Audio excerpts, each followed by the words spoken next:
Shalom, shalom, love and peace. I am Pastor Nana Victoria Carol Brady, and I'm so very pleased to be with you today. I believe that the arts is a formidable force for social change, for equality, for justice, for standing up for that which is just, right, and true. It is my pleasure to be here with you today. I am a member of the community of Chicago, Illinois. I work in the community and I consider myself as not only a pastor, but a community doula. It is my duty to help birth things into existence. And I am certainly excited, thrilled, and very grateful to help birth a nation. I'll be performing for you today. And the piece that I'm going to perform is a developing story. It's a developing story called Rise of Afro-Descendants. It is the story of two young lovers that fall in love with one another, even as their love for their people continue to grow. Following their spiritual teachings, they learn to apply key lessons to their lives, realizing that Black people were suffering around the world and not just in the United States. The Honorable Silas Muhammad and Queen Mishaki and many others embarked on a more than 40-year journey toward nation building. They boldly addressed the state of Black people around the world at the United Nations and thus helped bring the plight of descendants of enslaved people to the international stage. Today's performance will feature pieces written by Cecile Johnson of African Development Plan and Brother Ajani Mukaram, a member of the Afro-Descendant Nation. And it is my pleasure to give you just a sneak peek of Rise of Afro-Descendants. My ancestors are calling me. My ancestors are calling me to remember them not only in good times, but in bad times, not only in festivities, but in reflection. My ancestors are calling me. They're asking me to remember what they went through so that I could be born. All they suffered, lost homeland, lost family, lost language, loss of culture as they were captured, sold into slavery, chained to each other as they made it through the Middle Passage, raped, whipped, lynched, physically abused, colonized, Jim Crowed, water hosed, and dogs set upon as they fought for their civil rights. My ancestors are calling me. They ask me if they have no mercy. Do I not see the plight of Africa? Do I not see the connection I have to all of her children scattered around the world? They are calling me to remember the 11 million brought to the Americas. Our blood, sweat, and tears built the wealth that formed these new nations. Wealth squandered, used to oppress, and so till today still denies so many of our people a decent life. My ancestors are calling me. They ask me, why do you tolerate this? Tolerate this, I ask? Yes, you tolerate your own genocide. How, I ask? Because you do nothing to solve the long-term ramifications of our collective history. You watch as Western institutions speak big words, but do little to help change the future of Africa, where Western institutions are imposed and inflict and conflict with an African way of life. You watch as leaders, puppets, murderers in Africa and around the world steal the people's wealth and squander it on foolish things, where poverty is rampant and the majority strives to survive on less than $1 a day. A continent with the richest resources reduced to the poorest countries in the world, where people starve for lack of food, water, sanitation, and healthcare. Africa, Africa, where 1 in 13 mothers die in childbirth, where so many children never see the age of 5. A continent that was said by 2015 would be the only region where the number of poor people would be higher than it was in 1990. And Africa will then account for half of the poor people in the developing world. Do not our children deserve an education? Do our children not deserve peace?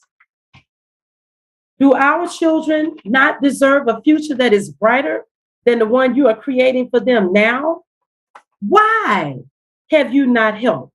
You have the mind, you have the resources, You must now have the will. I heard my ancestors calling me, and I answered with this call. That was a piece written by Sister Cecile Johnson. I am so thrilled to be able to talk a little bit about my experience of learning of the work of Queen Mashaki and the Honorable Silas Muhammad. When I was a little girl, I knew that there was something special about us. I knew somehow by my spirit, I knew that there was something special within. And as I began to grow, I was exposed to great warriors and great giants in my own community. I did not have to look elsewhere. They were there. They were right there.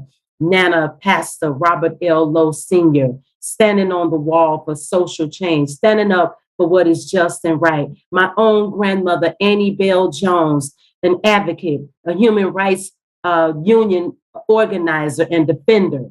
Dr. Vivian R. Jones, the founder of ABJ Community Services in the great city of Chicago, Illinois, and so many more.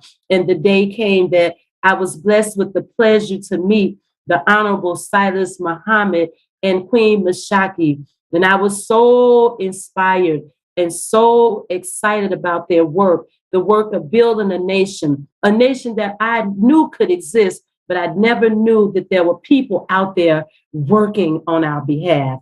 And so to learn of their journey and the things that they did to create the change that we need for ourselves today, and more importantly, for our children, what a true blessing. And to be able to talk to the Honorable Silas Muhammad and say, what would you have us to do? And he said, Pastor Victoria, get the leaders together, lock them in a room for 9 days, and nobody come out until we solve our issues and we come to some agreement. And so thus we are here today. Such a pleasure, such a divine pleasure. And I would like to now present to you a piece written by Brother Ajani that addresses the stuff between us. The stuff between us. The stuff between us at one time used to be so sweet. We were a people who loved our heritage, our families, our friends, our nation. We were the epitome of life on the earth. The stuff between us was pure and true, but then something happened. Someone new to the earth started telling lies and causing trouble amongst the righteous. They drove us apart. They changed the stuff that held us together into the stuff that drives us apart. Yes, they, our open enemy, thrive on our separation and our disunity. But you just wait. We are going to come together. They keep riffraff going between us currently. They say this one did this and that one did that, quite often pointing to our differences. Many times I have heard in disagreements that the thing or the stuff that comes between us in our quest for unity is a wedge. Oh, but what a twist when you see that the stuff between us in the village is in our nation. And it is like mortar, like bricks between, like mortar between bricks. When we turn on the stuff that is between us and turn them from stuff to wedges to mortar, we are on our way to self-determination. You wait until we get it together. We are going to be something to reckon with. We will rise to the top of the world again. We will take our rightful place at the helm of humanity. We will change the world. All the talk of a new world order in reality lies in the hands of Black men and Black women, us, my fellow countrymen and countrywomen. Something between us. I hope it isn't a wedge, but rather mortar, the glue that binds us together. But we have a decision to make. Do we want to be wedged apart or cemented together like two bricks with mortar in between? Glued together and headed for our destiny, headed for happiness, headed for sovereignty. When we get rid of the stuff between us. Leaders, This is a call for you to unite. When you leaders decide to unite, your people will follow suit. Leaders, this is a call for you. We have the opportunity in this generation to answer the call of our ancestors and leave something for our children. But we need our leaders to unite, and your people will follow suit. We must unite, or we will surely die. But we're not calling death, we're calling life, because the power of life is in the tongue. The power of life and death is in the power of the tongue. And I choose to speak life as we get rid of the stuff between us. I saw it. I saw it, y'all. I saw it on the continent of Africa, in South Africa, in Johannesburg. I saw it. I saw a special door, the door. And on the door, it said, the right to cultural, religious, and linguistic community life. The right to cultural, religious, and linguistic community life. I saw it. So as we go from this unity and move into unity, Afro-descendants ascending, evolving into greatness together, collectively, I know that we can rise. And I now complete my readings of today with a special song that really identifies the term Afro-descendants. It helps you to understand Afro-descendants, the definition, but we will do it through song. It is my pleasure to present a musical version of Afro-descendants.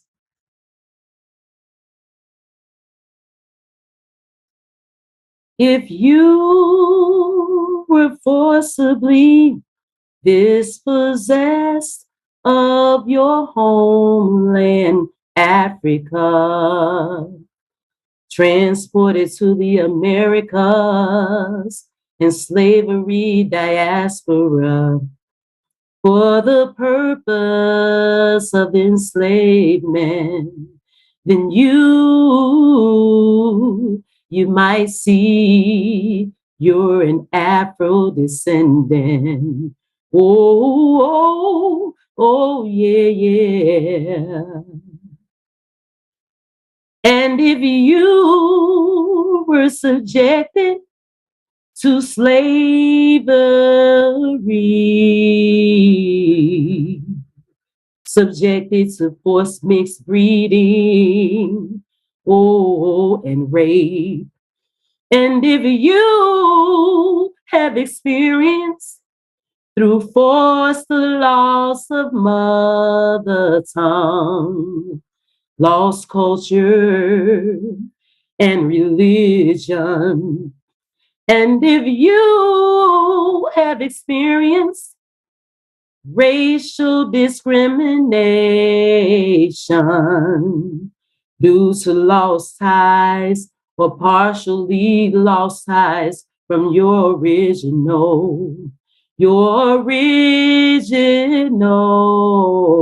identity, you might see you're an Afro-descendant. Oh, oh, oh, yeah. Mm-hmm. Afro-descendants are experiencing ethnogenesis, the reestablishment of the mind, or the resurrection of a people who lost the identity of self due to 400 years of slavery. Oh, if you see yourself in this song, it's time to join forces, come together as one. For you and I, we just might be Afro-descendants. Oh, it's time. Rise. Afro-descendants, time to rise.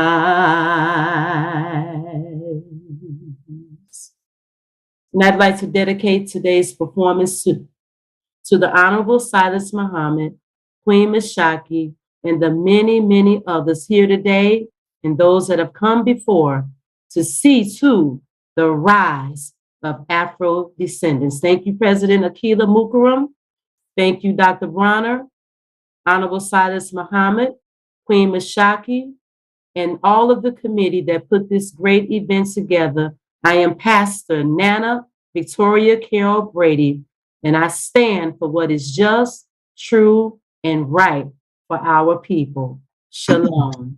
Peace and blessings.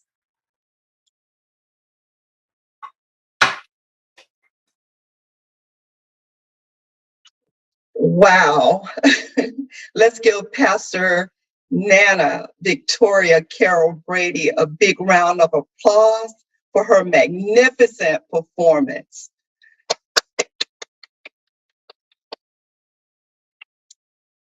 Assalamu alaikum.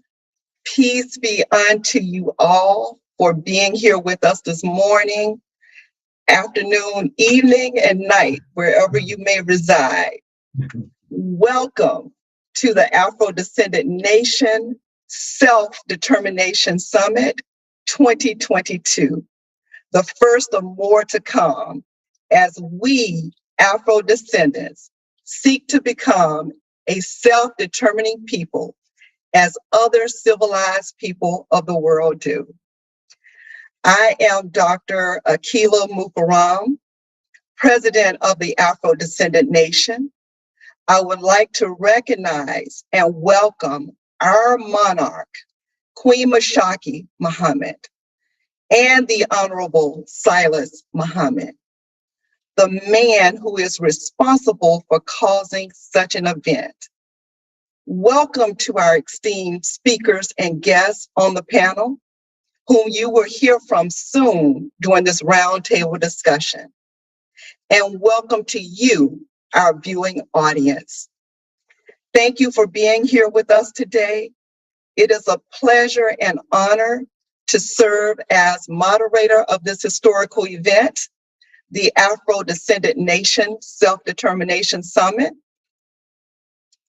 Speakers, you will have 3 to 5 minutes to speak on each topic. Please be mindful and adhere to the time.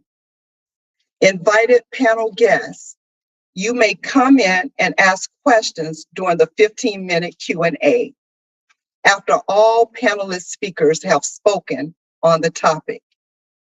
The Honorable Silas Muhammad will speak on all 3 topics after topic number 3, Q&A.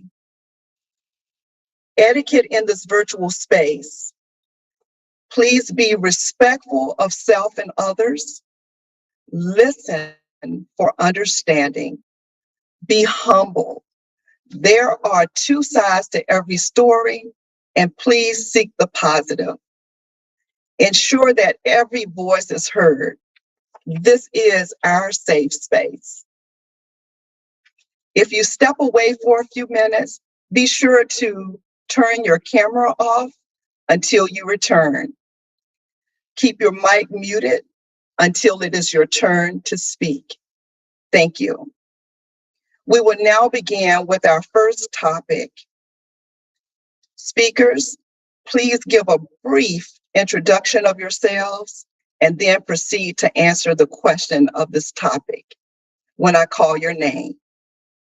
We will begin with Dr. Brooks Robinson. With Dr. Robinson, he will speak on the topic of what does self-determination look like for you, Afro-descendants, for descendants of What does self-determination look like to you for descendants of enslaved Africans? Thank you very much for that introduction to the topic, this first topic.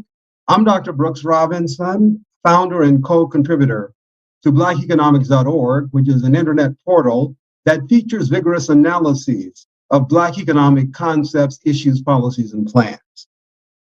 To the Most Honorable Salas Muhammad, Queen Muhammad, President Dr. Mukarram, who just brought me on, Pastor Brady, who delivered an excellent introduction, Dr. Broner, the producer of this summit, and even to Bevan, our engineer. And I should not forget to also recognize all of the distinguished panelists for this Afro-Descendant Nation Self-Determination Summit.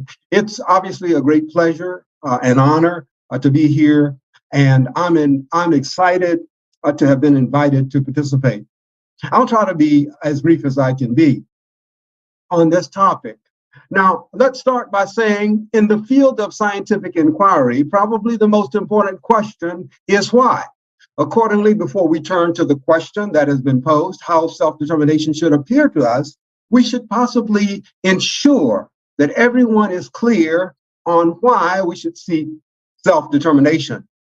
Therefore, for this segment of the summit, I'll highlight 9 key reasons why it is imperative that Afro-descendants, that is Black Americans, become self-determined.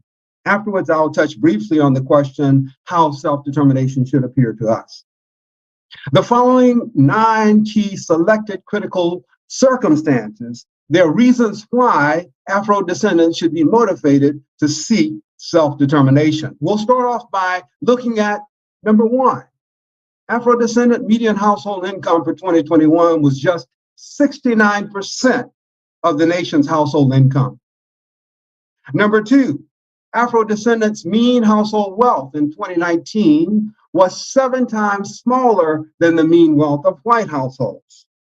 Number 3, 19.5%, almost 20% of Afro-descendants lived in poverty in 2021, while only about 12% of Americans live in poverty. Right now, in 2022, only 45.3% of Afro-descendant households are homeowners, while nearly 70%, almost 66% of U.S. households are homeowners. In 2021, only 26.1% of Afro-descendants above the age of 25 held college degrees, while almost 40%, actually 39% of U.S. residents over 25 years of age held college degrees. Number 6, on the 2019 4th, 8th, 12th grade reading and mathematics standard assessments, academic assessments that are conducted by the U.S. Department of Education, Afro-descendant youth performed the poorest of all 8 racial and ethnic groups that were tested. This is not a new finding. It is a perennial outcome. This is something we should be disturbed about. Number 7, Afro-descendants comprised 33.6% of those imprisoned in the nation's jails and in prisons, federal and state prisons and local jails in 2020, 33.6%. Yet we only comprise about 12% of the population. Very importantly, about 96% of the about 3 million Afro-descendant business enterprises are of the sole proprietor variety. Only about 135,000 of those 3 million enterprises are large enough to have employees on the payroll. And related to that, of those 3 million businesses, they earn receipts of about $206 billion back in the 2018-2019 year period, which is less than 15% of the 1.4 or $1.5 trillion spending power that we had at that time. Now, finally, this is number 9. We should be aware that as a result of the research performed to develop vaccines for COVID-19, scientists have developed the capability of producing individualized vaccines on demand. These vaccines on demand are consistent with individuals' genetic and biological profiles. We believe that this new technology, this new capability will facilitate the designing and manufacture of diseases to order. These diseases will kill the unwanted and leave the wanted alone. Now to the question, what will self-determination look like? Well, we've thought about that, and we've written about it in a book that we prepared a couple of years ago called Exodus, a book for Black Americans showing a way out and up. But we don't have time to discuss all of those ideas here. But what we want to emphasize is that all of the points that we have made, all of the foregoing points, should make it clear to Afro-descendants, to Black Americans, that we have many reasons to want to be self-determined. All we have to do is to develop the will. And we know that if there's a will, there's a way, and we can find the way. I'll stop here and listen as other panelists express and convey their visions of what Afro-descendants should have as determination, as self-determination in the future. Thank you. Thank you, Dr. Robinson. Next, we'll have Dr. Ray speak on the same topic. What does self-determination look like to you for descendants of enslaved Africans? Thank you. It's really good to be here, and thanks for the invitation. And it's good to see members of the Afro-Descendant Nation. We've had a lot of work done in the past, and hopefully we'll do some more in the future. I guess as a scholar, well, my name is Ray Winbush, Director of the Institute for Urban Research at Morgan State University and HBCU in Baltimore, Maryland. When I think of separation, and that's the only word that I can think of with regards to self-determination. Self-determination can only occur when there is political separation, either by eliminating or moving away from alien forces in the Black community. That's the only way you can talk about it. And historically, there's been two brands of that, if you please. The first is international, and we see this mostly in the movement by the Honorable Marcus Garvey in the early 1920s and so forth, that he called for a mass exodus of us, leaving this country, returning to Africa. I'm seeing some of this right now when you look at more African people in America and the Caribbean are returning to Africa, as well as the African nations themselves having things like the years of return that we recently saw in Ghana and Nigeria. The other type of separation that we've seen historically has been internally within the United States. Examples of that would include going back with Edwin McCabe in 1890 when he told Black folk, as well as Ida B. Wells telling Black folk to move to Oklahoma so that they could be self-determining in how they ran their government, schools, and so forth. We see it in the Republic of New Africa during the 1970s and 80s. And one that is not that known, in 1934, Oscar Brown Sr., who was the father of entertainer Oscar Brown Jr., he organized a group called the National Movement for the Establishment of the 49th State. And he actually asked the government and tried to organize the government and Black folk around the country to give us a state. So you see domestic as well as international movements towards self-determination. I think I can't again conceive of self-determination without removing ourselves from this country. And I doubt very seriously, this government is going to allow Black folk to have a 51st state that would be all Black where people could go. So I think that we really have to talk seriously about relocating our people the way Garvey did in the 1920s and wanted to do, which has not occurred, but we have to seriously think about doing it. I'll stop there and we'll have more discussion later. Thank you. Yes, sir. Thank you, Dr. Ray. Next, we will hear from our monarch on the same topic, Queen Mashaki Muhammad.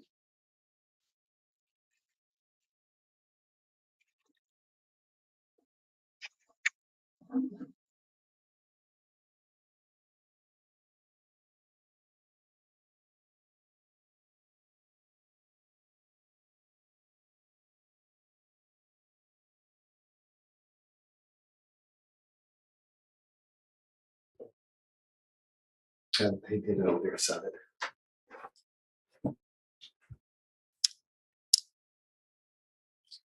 Good morning, everyone. I have been introduced to you as Queen Mashaki Muhammad, but I also want you to know that I'm known in my legal community as Harriet Abu Bakr. I have practiced in the states of Georgia and California. I'm past president of the Georgia Association of Black Women Attorneys and past president of the Georgia Association of African American Attorneys, and of course, a graduate of the UCLA School of Law, having received my doctorate degree in 1980. I want you to know a little bit about me so that now and in the future, you will understand some of the things that I have gone through to get to this position in life now. I came from a small town background in Watsika, Illinois. I know most of you haven't heard of it.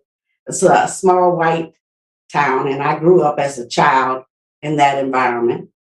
And then I moved to Chicago, Illinois, where I was teased because I had such a white accent. But during those times, I got exposure to both worlds, and it has benefited me. I feel comfortable in the white environment, and I feel comfortable in my Black environment. Now, why did we move on to the international scene? It's because of an incident that took place in New York many years ago when Malcolm X was live and active then and a part of the Nation of Islam. Something happened on the docks, and the boats that were from Egypt were not allowed to dock and unload their whatever that they were having that day. I don't remember. But they reached out to Malcolm X, and he reached out to the community to find out what was going on. We found out that some of the Jewish community was involved in it. It had something to do with the dispute. Malcolm went to our people on the streets, got to talking. They put in a boycott that was very successful in Harlem.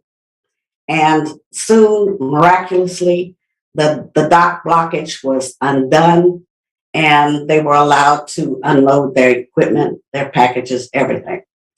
So from that, there became an arrangement that was made by Malcolm X with Gamal Abdel Nasser. He was president of what then was called the Jumhuriyat al-Arabiyyat al-Muttahida, United Arab Republic. This ended up in becoming an arrangement between Nasser and the Honorable Elijah Muhammad. They selected my then first husband, Akbar Muhammad, who was Elijah Muhammad's baby, and I to go over to Cairo and live there and become cultural attachés between the two unions. And this proved to be very, very fruitful. And it gave me the chance to learn the Arabic culture, learn the Arabic language. And from then I was in an international mood. One day, right around 1992, I believe it was, is when self-determination as an identity became an issue for me. My husband, my current husband, the Honorable Elijah Muhammad, called me in and discussed the possibilities of us now approaching the international arena and letting it be known what our future intentions are as a people.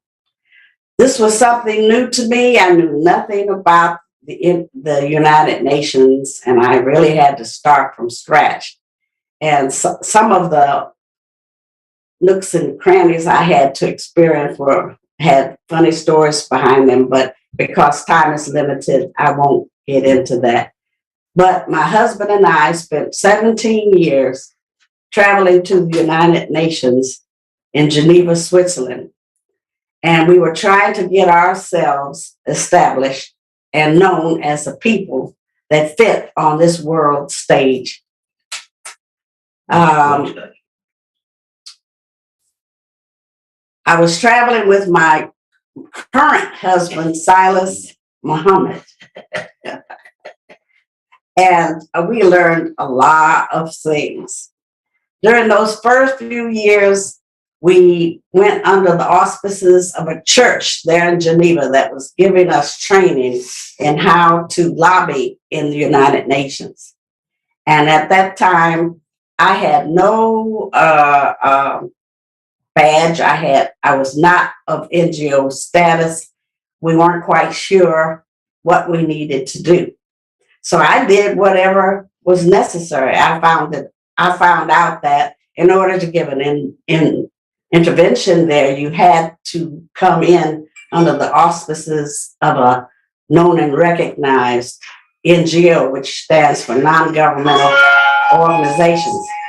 And we did find out that it was possible to do that. The guards at the UN weren't really all of that cautious about who was coming in. So if you could act like you belonged, they'd let you in. One day I was a Chinese gentleman who had given me his pass. And that just tickled the heck out of me that I could walk past them and go in there and give an intervention as a Chinese man. But we learned a lot of things in those years. And we learned that I was put under the guidance of a Dutch attorney. And he would take me around to people, introduce me, and let them know why we were there in the UN.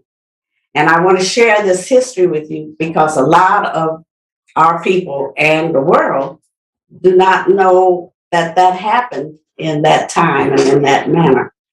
So this is my chance to share with you what we did when we first went to the UN. The UN organized a training session for us.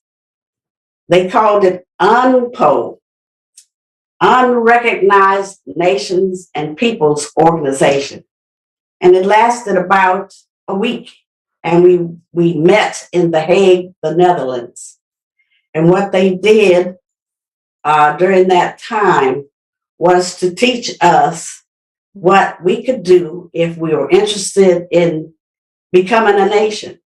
That's what this whole entire week was devoted to, helping unrecognized nations and people become states or nations. And one state that came out of that whole session was the state of Georgia, not the one here in the United States, but the one over in Europe. They came out of that meeting that we had, and we learned a lot of things. So to us, and what we need to do as part of our topic, to what we look like, we have established, with the help of the United Nations, an identity for ourselves. And we're going to get more into that during this session today. And we're going to let you know some of the things that can be done, because they pointed out to us during that week that you don't have to have all of your services in place. You could become like the Principality of Liechtenstein. That's something they used as an example for us. And Liechtenstein makes contract with neighbors nearby for major services. That's how they got started out. So something for our professionals to consider is the fact that if we don't have all of the things that a nation should have to get launched, we could do something like that also. That's something that's available. So we will continue what it is that we can do as we go on with today's program. Thank you.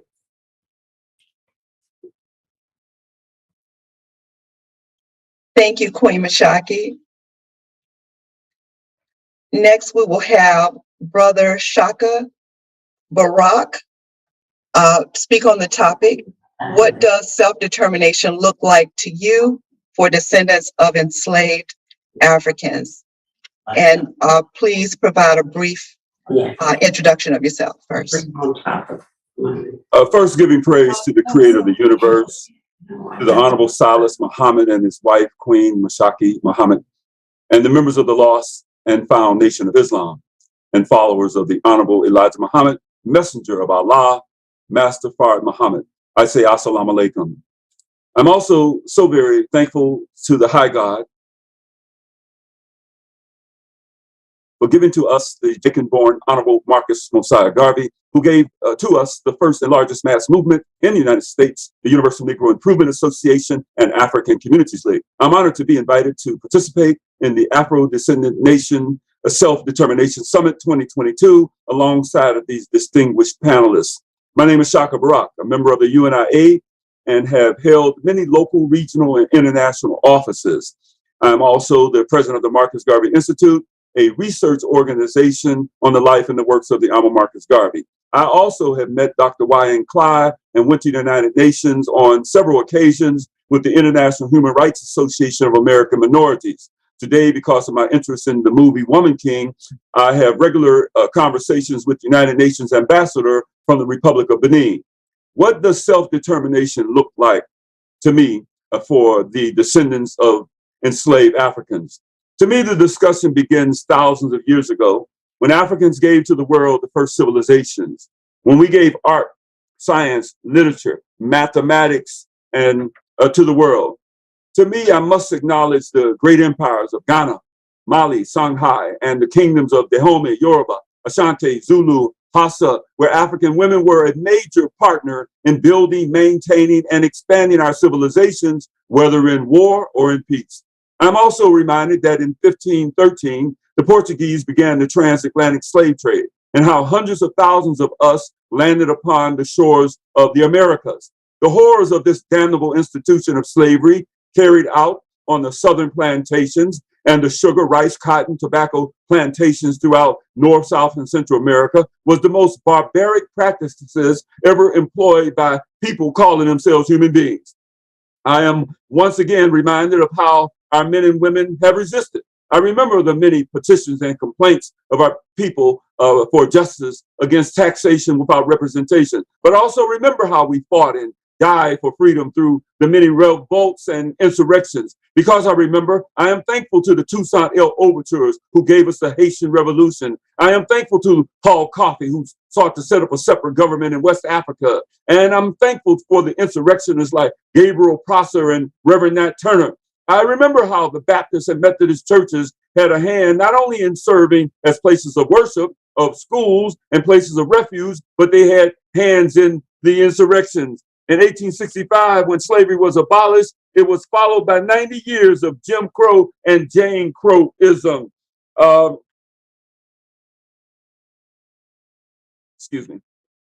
And thousands of lynchings, poor schools, poor housing, unemployment. And let me share how the Honorable Marcus Garvey called together our people from around the world at the first International Convention in 1920, when 25,000 came on opening day. A plebiscite was achieved, and after 31 days of this convention, a Declaration of Rights was created with 12 complaints and 54 human rights demands. I remember how the messenger, the Honorable Elijah Muhammad, was also a member of the UNIA and then gave us another movement, the Nation of Islam. And today, both of the movements are still alive. I conclude by saying that our self-determination must be based on knowing ourselves and our history. It means knowing our rights and fighting like Black Panthers under David Walker's appeal and answering Malcolm X's call by any means necessary, and agreeing that we will unite our communities until we can create our villages of peace like that which was set up in Dimona, Israel, and that we pursue our economic, political, and educational ends across religious lines and under Black nationalism.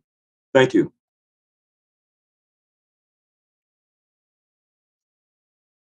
Thank you, Brother Shaka. The legacy continues for the Hebrew Israelite nation. Our condolences to Prince Aziel's family. And we have his son, young Prince, with us here today. Young Prince, if you would honor us and answer the question by introducing yourself briefly, and answer the question, what does self-determination look like to you for descendants of enslaved Africans? Absolutely. I'm so honored and privileged to be here this morning amongst this august body. First, invoking the name of God, all of his prophets, and all of their ancestors who have given their life for God. I'm eternally grateful for. I want to thank personally the great leader and teacher that is amongst us, the Honorable Silas Muhammad, his wife, Queen Ashaka, and all of the Laos File Nation of Islam, and all of those who are the Afro-descendant nation, and everyone that is in this beautiful audience and participating in this beautiful conversation. I greet you in the words of peace. Shalom alaikum. Assalamu alaikum. You are absolutely correct. We are mourning the loss of our late great Prince, my personal father, Prince Asiel, but we do so not in sadness, but we do so with peace of mind. And I say that as I introduce myself, because my father lived a full life that was dedicated and predicated on the word of God and the liberation of God's people, the Afro-descendant nation. He trained me, as he did so many others, to follow in his footsteps so that we could continue to liberate our people in the name of God, so that no stone is left unturned. When you say, what does self-determination mean to me? And I will be brief. Even though I am young in age, relatively speaking, because of the experiences of my father and those who he has blessed me to study up under and the knowledge that he has imbued me with, I am very old in spirit. And as our great brother has just articulated the teachings of the Honorable Marcus Mosiah Garvey and all of those great African civilizations that preceded us up into the very day, we don't have an excuse, nor do we have a lack of information or examples that we can follow in this day and time that allows us to be free and have the propensities to enact self-determination. But more so, we're doing it today, this very panel, with all of those who have their expertise, their experience, their knowledge in the realm of self-determination. The answer is, how do we bring it all together collectively so that we all have our part to play in the life source that is self-determination for Afro-descendant nation? Self-determination is implementation. I think that's the very key. It's not that we don't know what to do. It is doing it long enough so that we see the advantageous benefits and that we're able to bring into fruition the result and the desired product. You're absolutely correct. Not only am I a son of my father, Prince Asiel, who was a part and is a part eternally and perpetually of the Hebrew Israelite community, who left America in 1967, first going through the jungles and the bush of Liberia in 1967 and being there for 2.5 years before reaching the promised land, which is not a land of Europeans, but a land of Afro-descendants, and reclaiming our birthright and establishing our own sovereign nation, which was built out of necessity. We were not allowed to participate in their schools. We were not allowed to have the appropriate and proper health care, nor were we allowed to even find minimal jobs that allow us to sustain ourselves. So everything that we had to do was on two fronts. Internally, we would develop the necessary institutions that will allow us to serve and protect ourselves. So we created our own schools. We created our own farms. We created and built our own homes out of an abandoned community that was left from former nuclear reactor workers. We built our own birthing centers, our own sewing centers,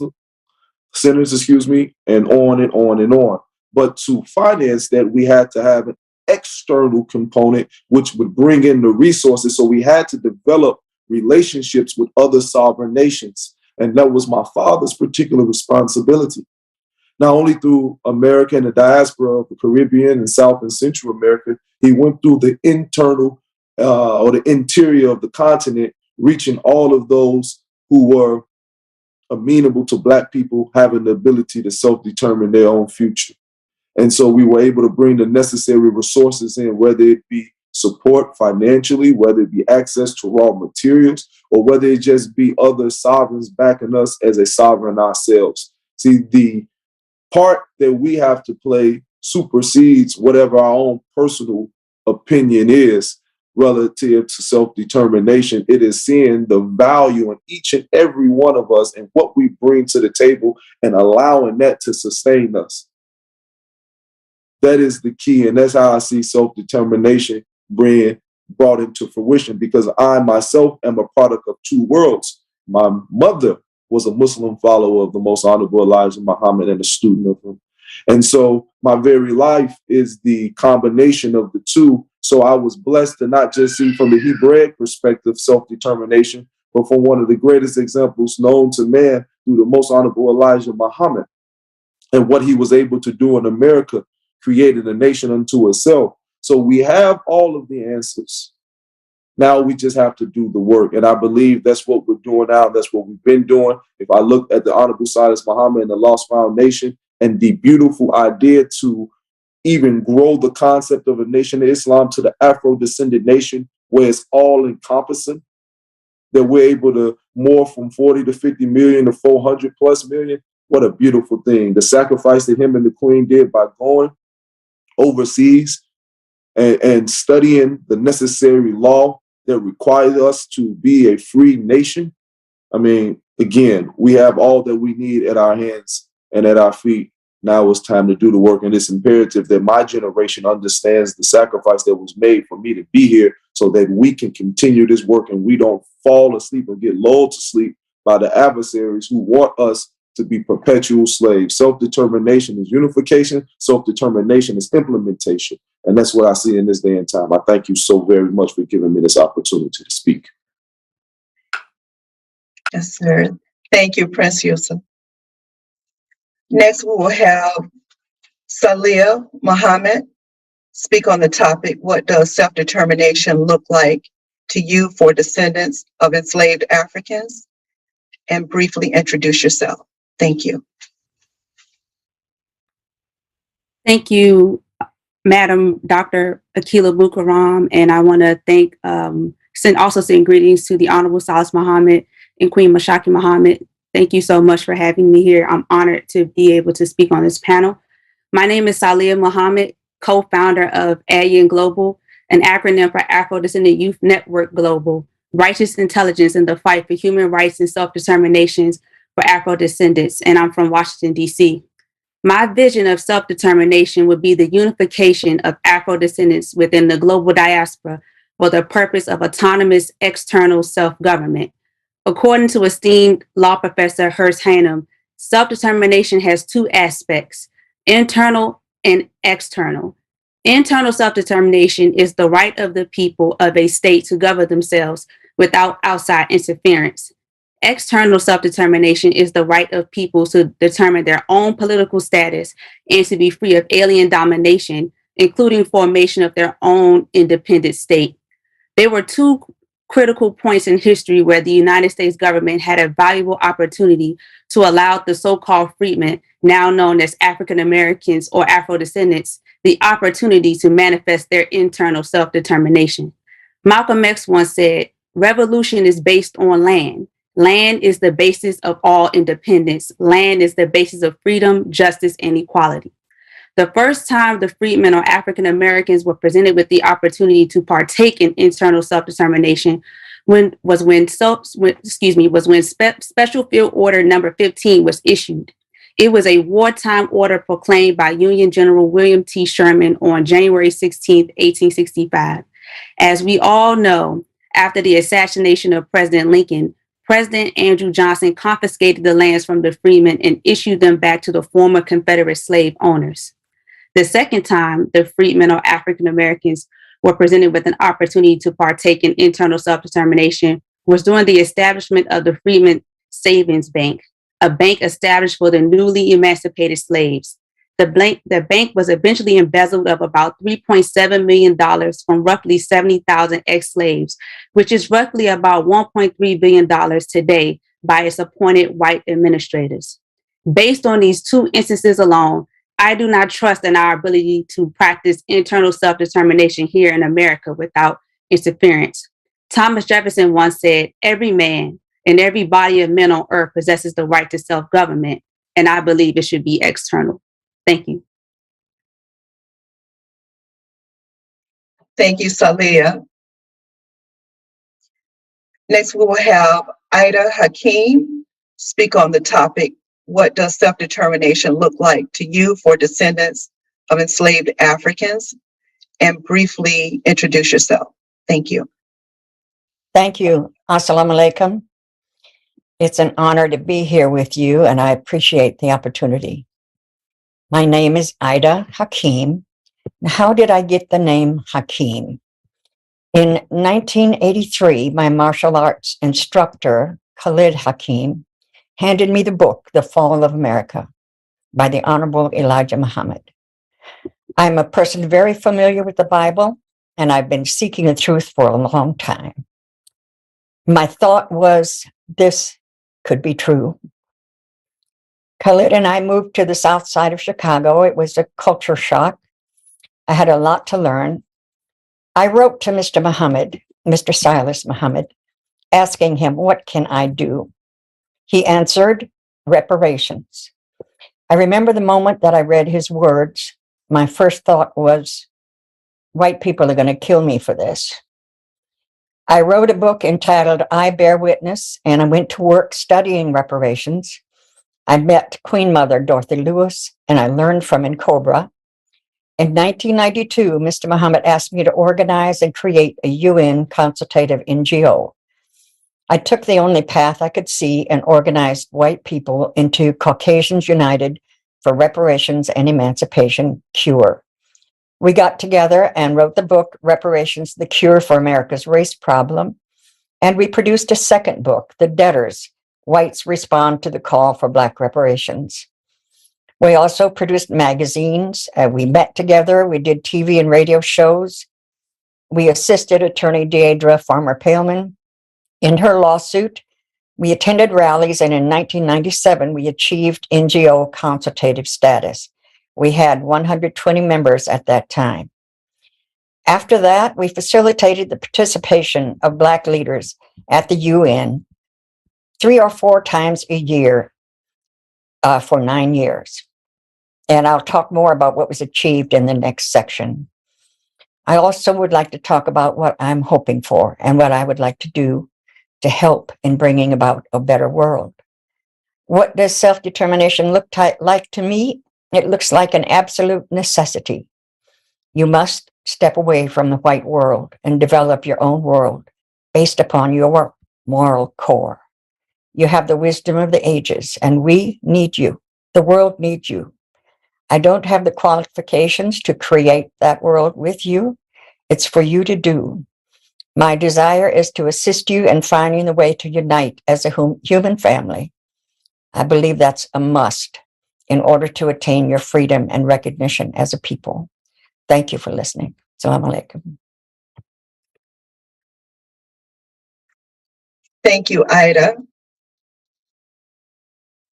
Next, we will have Brother Let speak on the topic of what does self-determination look like to you for descendants of enslaved Africans.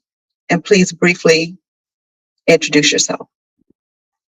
Thank you, my sister, and thank you to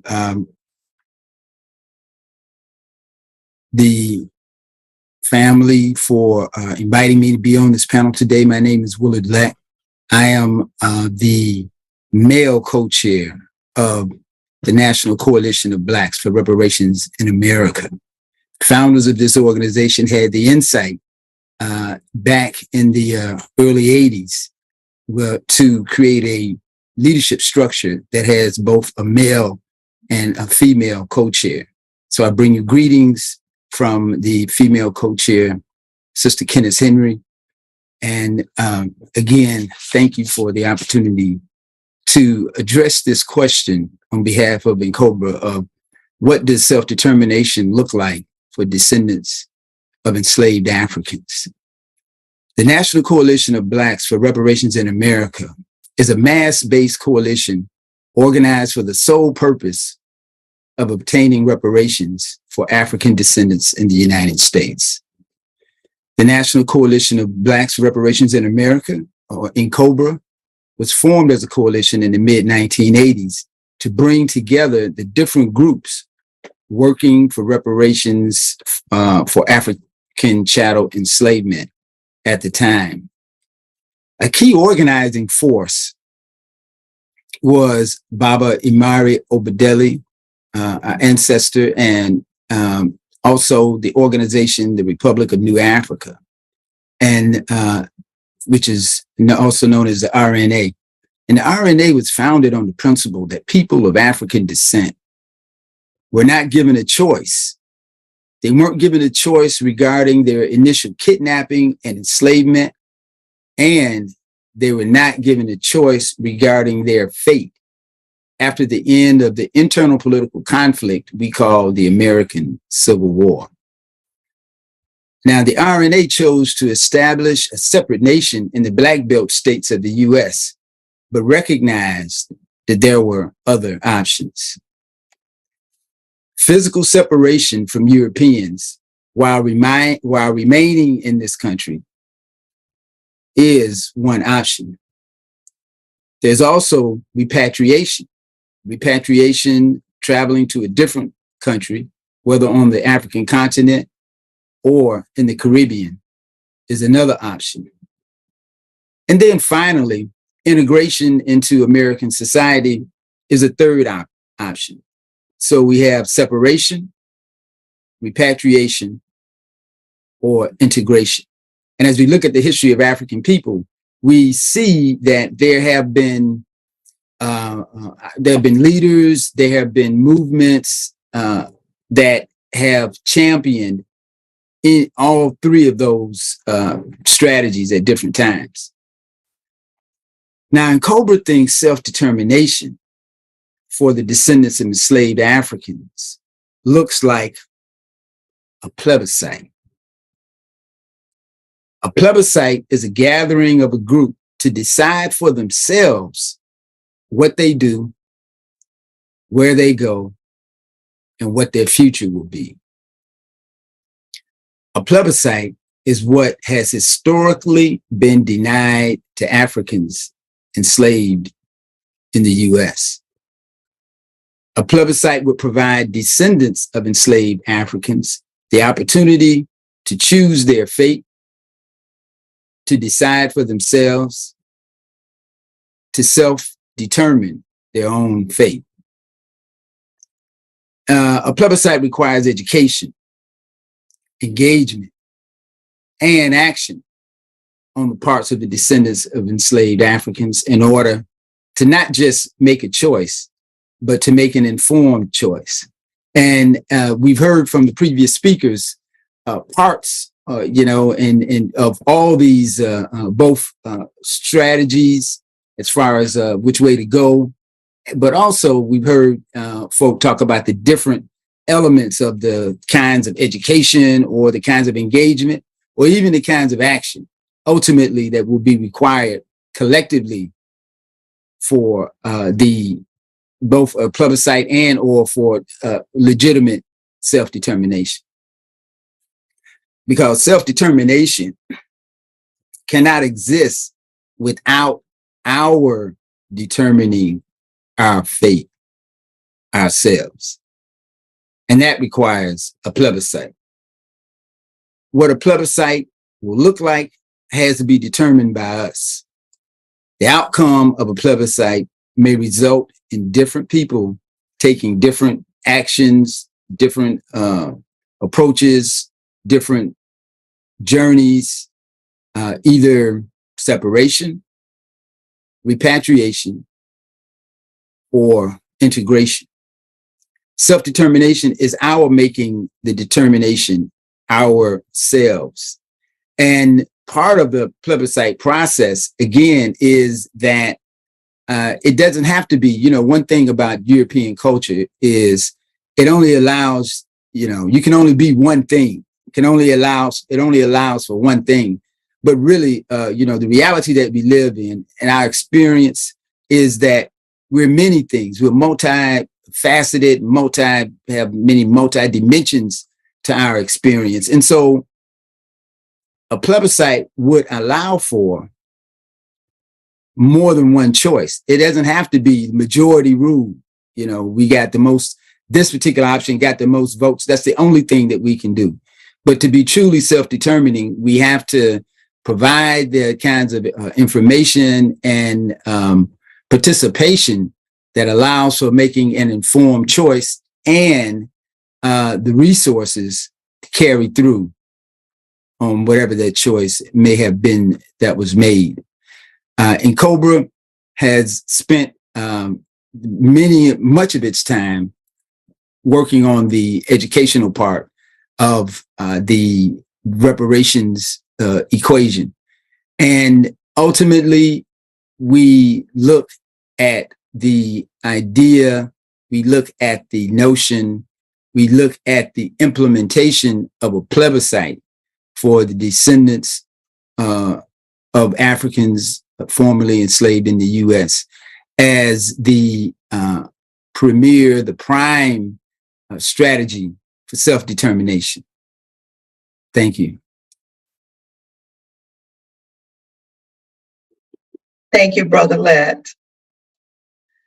Next, we will have Attorney Malik Zulu Shabazz speak on the topic, what does self-determination look like to you for descendants of enslaved Africans?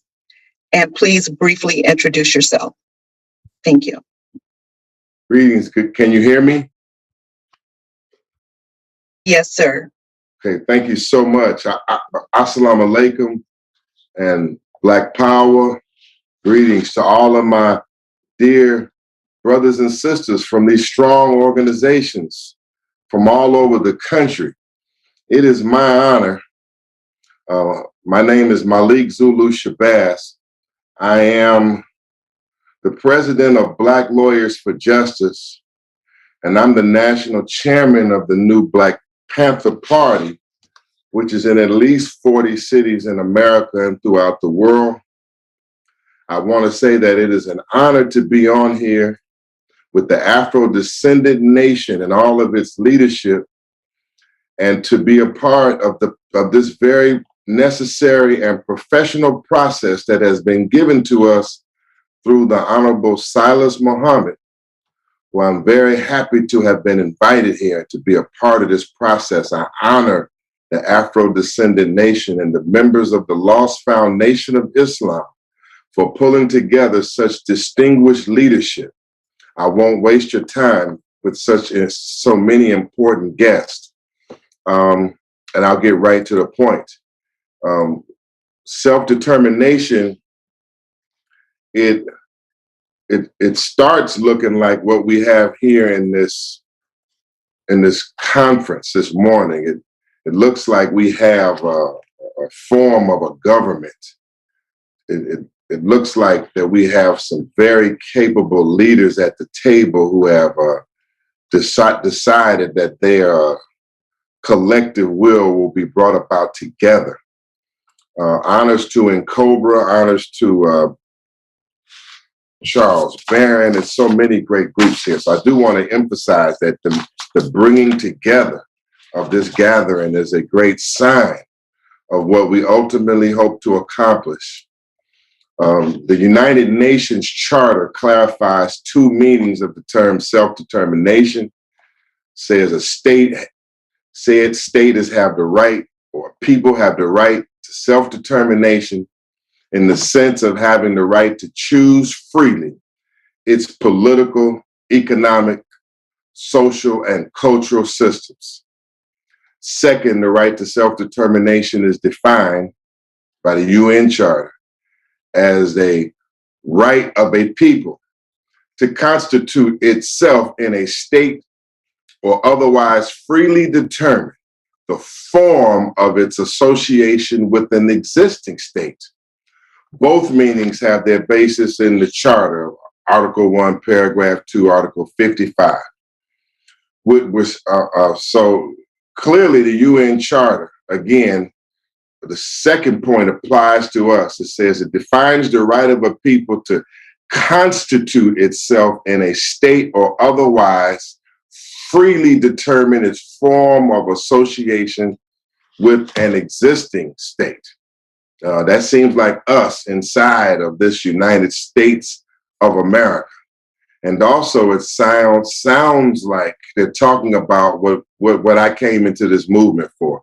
I came in this movement as a Muslim and as a Black nationalist, and one who believed in the vision of the Honorable Elijah Muhammad that we must have a state or territory of our own, a contiguous state with defendable borders.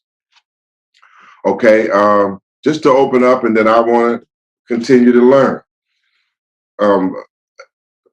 I think the progressive step, I know that there's steps to this conference, but I will like to weigh in and say I first, from what I've heard, I agree with the procedural recommendation of a plebiscite. A plebiscite is probably one of the most progressive actions that this distinguished body of organizations and leaders could engage in. A plebiscite is a vote by a people of an entire country or district to decide on some issue, such as a choice, ruler of government, option for independence, annexation by another power, or another question of national policy. My honored gentleman from N'Cobra was entirely correct. I firmly believe, from my organizing experience and my political experience and my courtroom experience around the country, that we are at a stage where we must have a national vote, that we should unite to question our people on what form of self-determination they desire. And actually, we took a small step in that direction.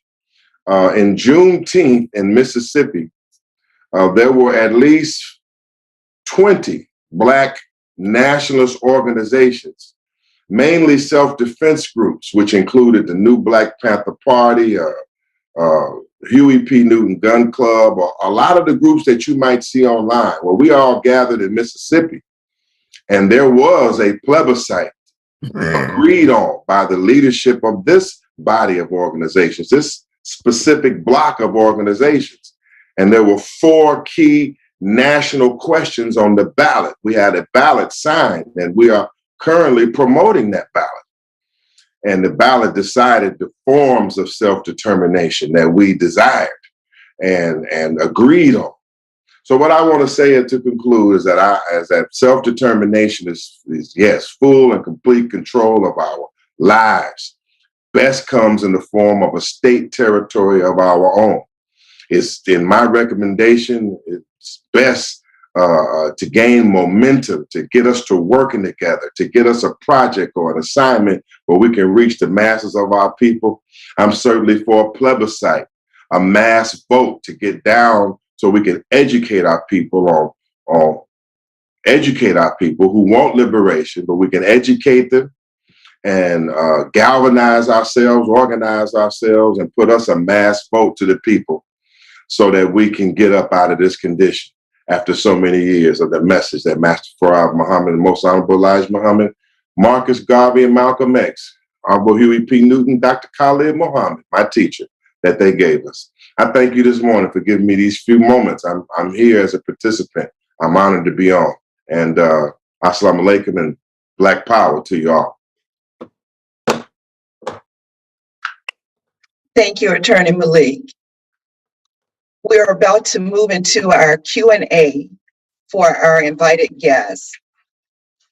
I will call on each invited guest to ask a question or provide comments. You may ask a question of any of the speakers on, and we have about 15 minutes inside of this space before we go into our break. So the first person, Brother Lawrence, will you please briefly introduce yourself and ask your question or provide a comment?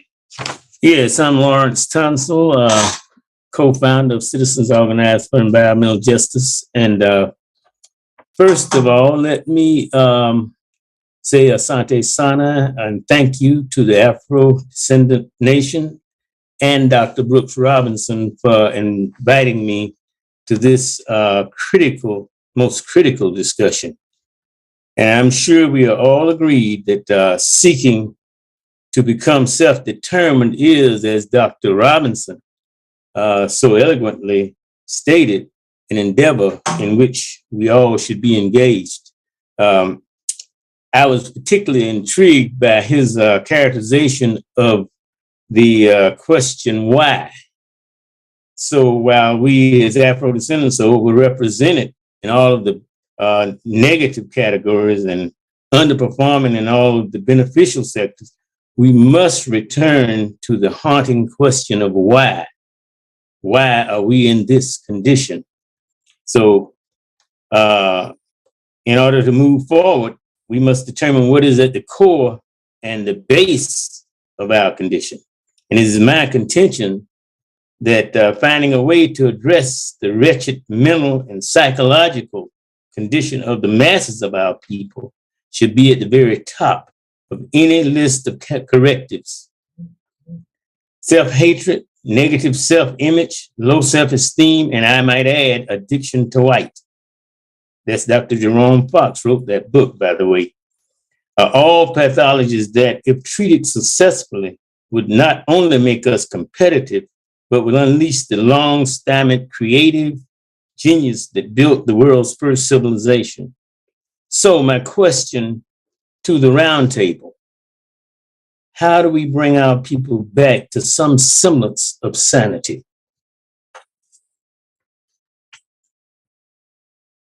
Thank you, Brother Lawrence. Anyone at the round table can choose to answer since Brother Lawrence didn't direct it to a specific person. Dr. Robinson, I see your hand up. Thank you. We can't hear you. Thank you, Baba Tunsil, for that powerful question. It is really at the core of what we're talking about. If you think about what all of the speakers, all the panelists have said here, they have, kind of put things in context about what we're trying to do and what we're talking about here. But when you start an action plan, you have to get to the core. And the core is about the mind. Where the head or the mind goes, the bodies will follow. So if we're talking about self-determination or separation, first you got to get the mind right. You got to get the mind right. And so we need a radical brain transplant. That's what one speaker said many years ago. I don't recall the name, but he said we need a radical brain transplant so that we can awaken to what we are as a people and what our opportunities are and what achievements we can make on this earth. So it starts with transforming the mind. And I'll stop by saying because the media has played an integral role in shaping the mind, we got to start in part with getting control of a media platform that will allow us to begin to shape the minds and the hearts of Black people so that we can make a determination that we really want to become self-determined. I'll stop there. Thank you, Dr. Robinson, for that response. And thank you again, Brother Lawrence, for the question and the comments. Next, we will have Brother Shabaka. Will you please briefly introduce yourself and provide comments and or ask your question, please? Yeah, greetings, everyone, and Sister President, please let me thank you for allowing me the opportunity to ask a question. I'm honored to be here. I appreciate Dr. Brooks also inviting me to this forum, and of course, I'm always honored to be in the presence of the Honorable Salas Muhammad and Queen Mashaki. My question is based, or rather it's directed towards Dr. Robinson, and that is based on the question, or rather the presentation by Sister Salia Muhammad seemed to imply, her presentation seemed to imply that self-determination is more than just self-determination for a group of Afro-descendants in the US, that it seemed to extend throughout the hemisphere, if I understood her presentation correctly. I would like you to address that.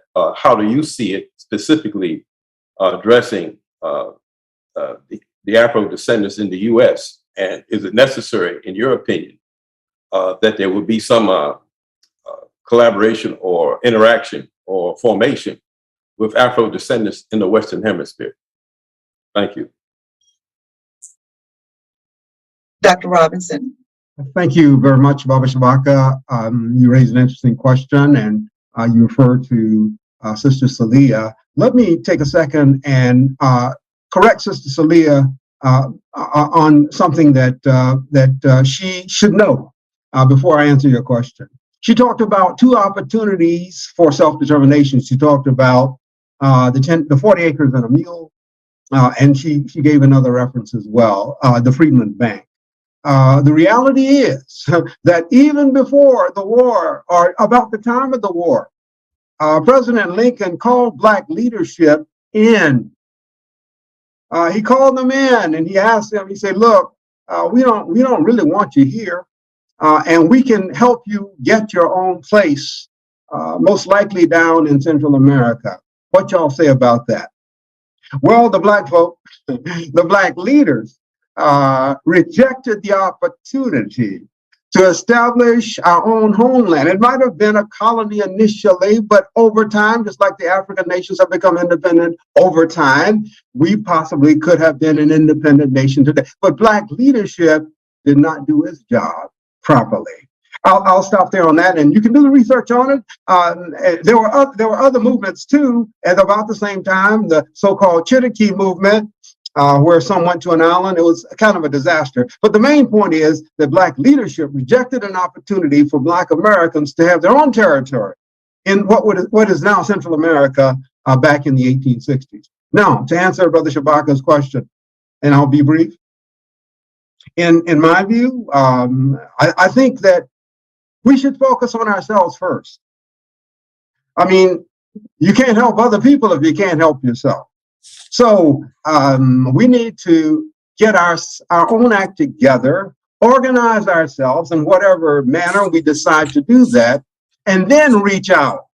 I mean, we can chew gum and walk at the same time, so there can be some connections. But I think we should focus initially on really organizing ourselves so that we are well on the road to self-determination before we begin to engage in a wholehearted effort to start reaching out internationally, unless in fact a plebiscite or whatever method is used to make a determination says that we should actually repatriate. If we're going to talk about separation right here in the United States, then let's focus on ourselves first before we begin to reach out to other nations. I think that would be the best strategy. I hope others will have comments on this topic. Yeah. Thank you, Dr. Can I say something, Dr. McCarron? Yes, sir. Go right ahead. Yeah, Dr. you know, Ray. there seems to be this increased, I don't know how to put it, but it seems like there's an increased disdain for Pan-Africanism. This idea that we've got to take care of ourselves here in the United States before we can take care of others.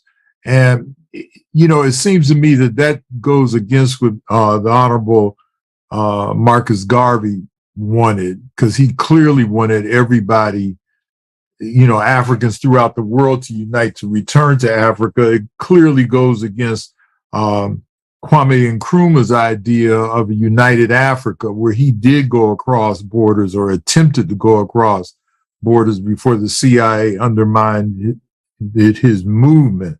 And I don't know, this disdain.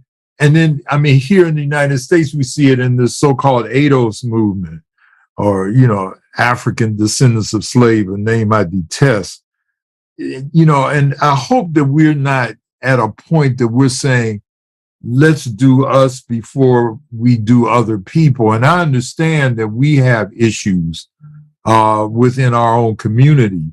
But I think that if we leave off the idea of Pan-Africanism, you know, we're going to run into a world of trouble. And I don't like comparing ourselves to Jews, but Jews never saw them getting reparations, for example, for the Holocaust, by saying we're going to just talk about Jews in, I don't know, United States or whatever. They talked about it throughout the world as a worldwide movement. So I just wanted to offer that up. Thank you, Dr. Ray. I appreciate that. For the sake of time, we're going to move on to our next invited guest to give them an opportunity to have a voice in this space on asking questions of the panelists or providing comments. At this time, we will have Ajani Mukaram. Yes, I think we're having technical difficulties with the close proximity that I'm in the room with the president. And so with that, I'm not going to unmute. Hopefully you can hear me via her mic. Can you? Can you all hear Ajani? Yes, okay. we can. Yes. Thank you. Thank you. Okay, so then I will stay unmuted so that we don't get the negative feedback. I am, for years, have been a member of the Lost Foundation of Islam and a minister in the Lost Foundation of Islam and a member of the Afro-Descendant Nation.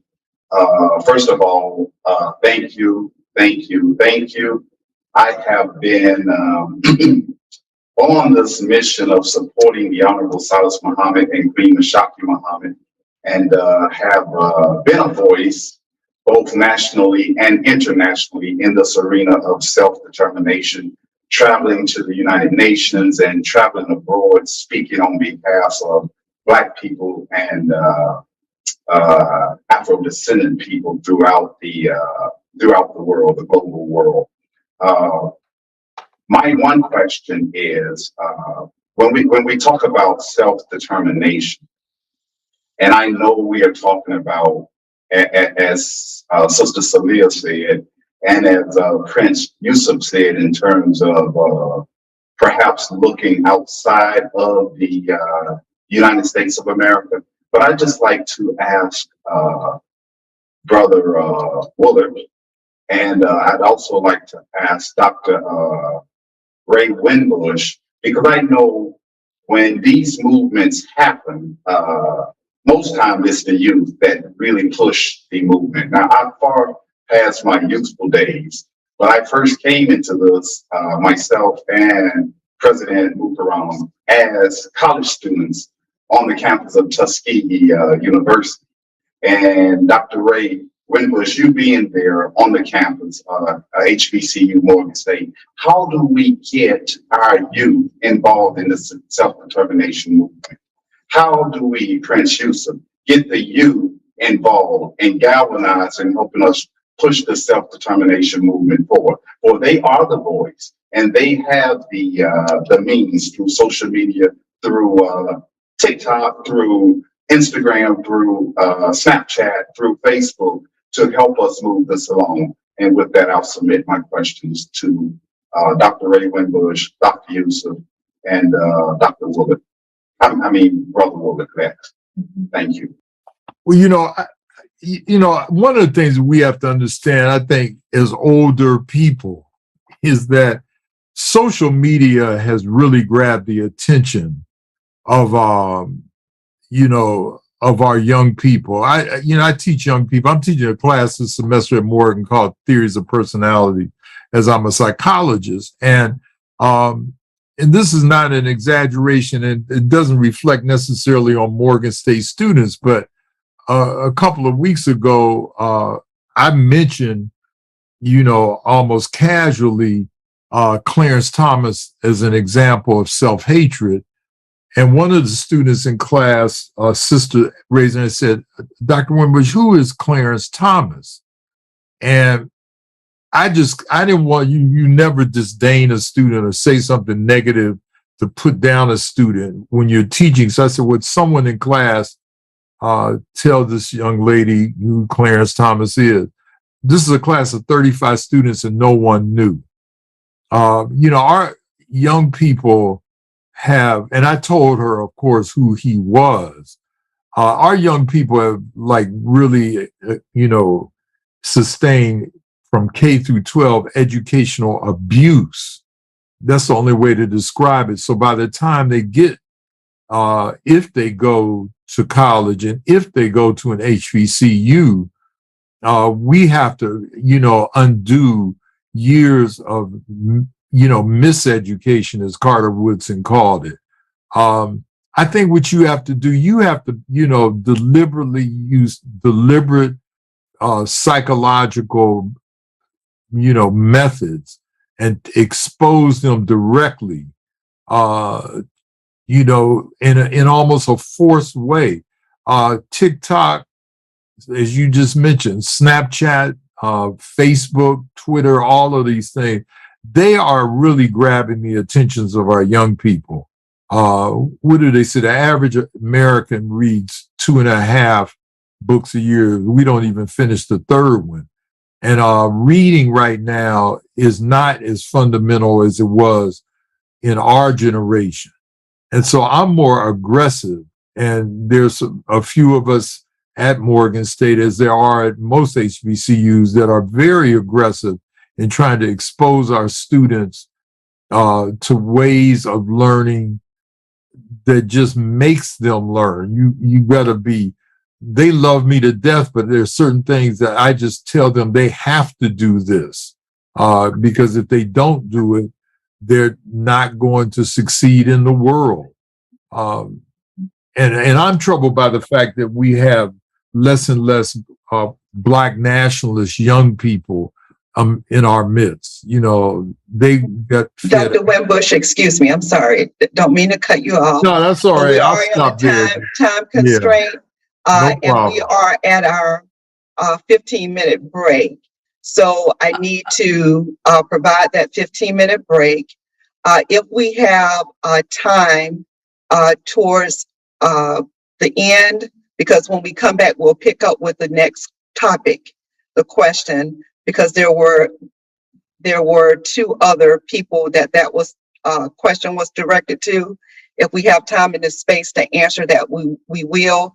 If not, if you all can provide it, provide the answer, and we will get that to Ajani, and we can share it in some correspondence as to how you all responded. So at this time, we will take our 15-minute break. We will see you back here in 15 minutes. Thank you all so much. Enjoy your break.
Welcome back from our break. I hope you all had a restful one, refreshing one. We will pick up with our next topic. This topic, panelists will speak on sharing information about the work that you do, have done, and or would like to do to obtain self-determination for us.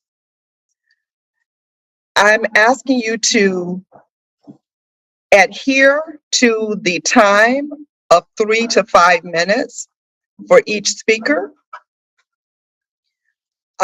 We will time during this session. Admin will be keeping the time. And if you go over, I will ask you to wrap it up quickly, and so we can move on and keep the time, because we have a lot to accomplish in this space here today. Thank you so much for being respectful and being here with us today. So we will start with Dr. Robinson on sharing your information about the work that you do, have done, and or would like to do to obtain self-determination for us as Afro-descendants. Thank you very much, President Mukaram. Once again, thank you for this opportunity. And I'm really enjoying the conversation that we're having. On the work that we do, we're delighted to say that blackeconomics.org, the co-contributors, that is myself and Mr. Lindsay Rod Robinson, we do our best to conduct vigorous and timely analyses of Black economic concepts, issues, policies, and plans. However, one of our current projects at the moment is working with a group of grassroots experts to develop what we call a long-term strategic plan for Black Americans. Now, while we're aware of at least 5 agendas that have been developed for Black America, we're also aware of plans for Black America or agendas for Black Americas that have been developed by the United States government, by state governments, by local governments, and even by firms. What we are not aware of is a plan by Black America, for Afro-descendants, by Afro-descendants, that try to extrapolate out 100 years, looking into the future. That's what we're working on right now, and we hope to finish that work in the early part, in the first half of next year, if all goes well. You know, it's one thing to talk about creating opportunities for self-determination. Is another thing to actually begin to write down the plan to make that happen. And though we are not the 24 angels that might be required to do that in a perfect way, we will use the expertise that we have to do that. I'll just say that Baba Lawrence Tunsil, whom you've met, and Baba Shabaka, whom you've met this morning, they are part of that long-term strategic plan panel.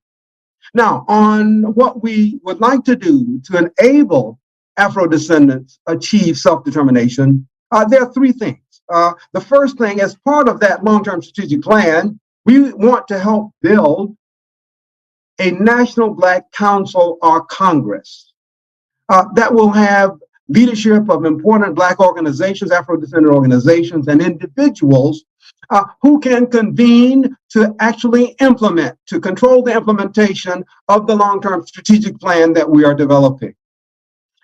That Congress or Council will also be a clearinghouse of correspondence up and down the chain, from the Congress level down to the local level, so that Black Americans, Afro-descendants, can be aware of this long-term strategic plan and how the plan is unfolding as it's being implemented.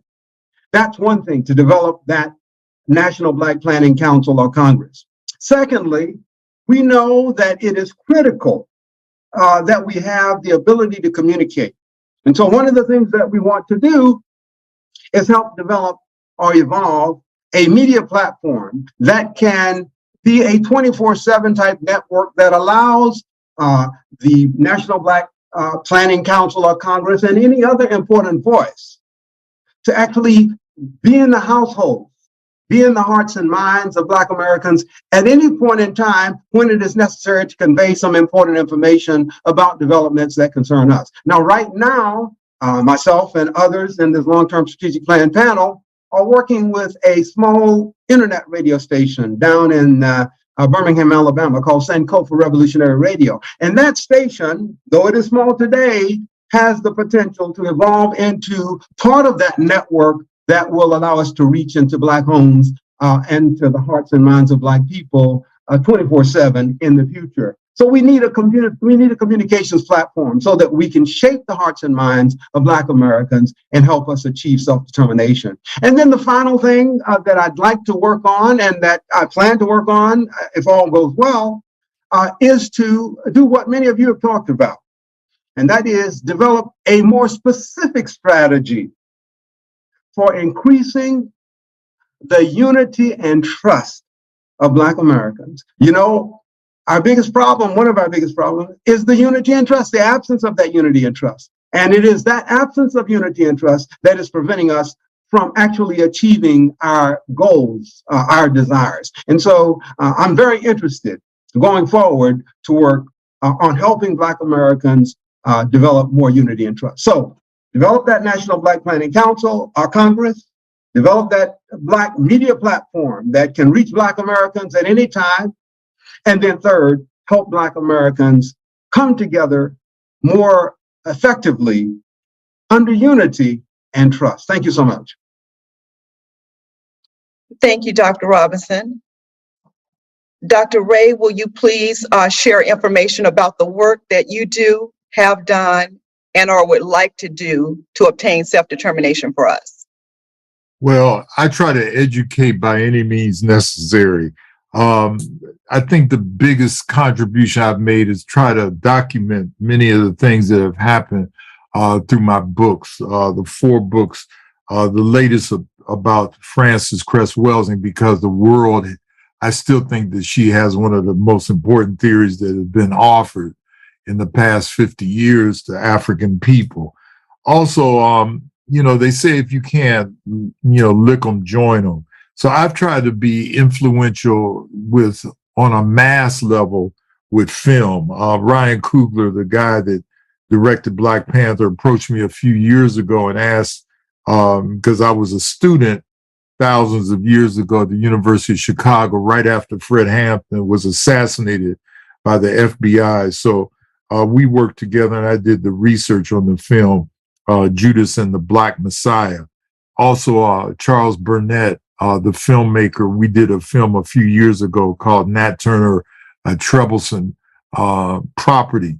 So I've tried to like take what I know in the academy and apply it through film as well as in books that are hard to get published. It's hard to get a book published about Frances Welsing, and we were able to get that done through Black Classics Press, as well as hard to get a film made about Fred Hampton. And it will at least expose our people to somebody and people that they may not ordinarily encounter, or for young people not even read. So I'll stop there. Thank you, Dr. Ray. Next, we will have Queen Mashaki. Will you please share information about the work that you do, have done, and or would like to do to obtain self-determination for us? Thank you, moderator. What I would like to remind our listening audience is that although we are a group of African Americans talking about what we need to do in the United States, when we got started at the international level, we included all people similarly situated. The United Nations taught us to include that, or they wouldn't even entertain us. So I want to give you this history of what has taken place in the UN so that you'll know why we are at the point we are in history now, and know that quite a bit of work has taken place by the UN under the UN auspices to get us to this point we are now. We first started off by presenting a 1503 projected document about human rights, and that petition was rejected. At the time, they told us that it did not prove a constant pattern of human rights violations. To me, can you imagine that our 400 years of history is not a consistent pattern of human rights violations? Anyway, we did continue in our work. And by 1997, the Honorable Silas Muhammad gave his first intervention to the subcommissioners.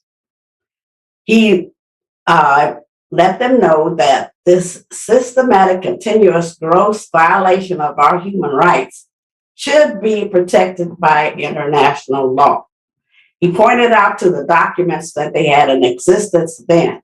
It was known as the International Covenant for the Civil and Political Rights. And he pointed out Article 27 to them to show, as Brooks Robinson said, they really need the radical brain transplant. So we started with the United Nations trying to transplant their brain system.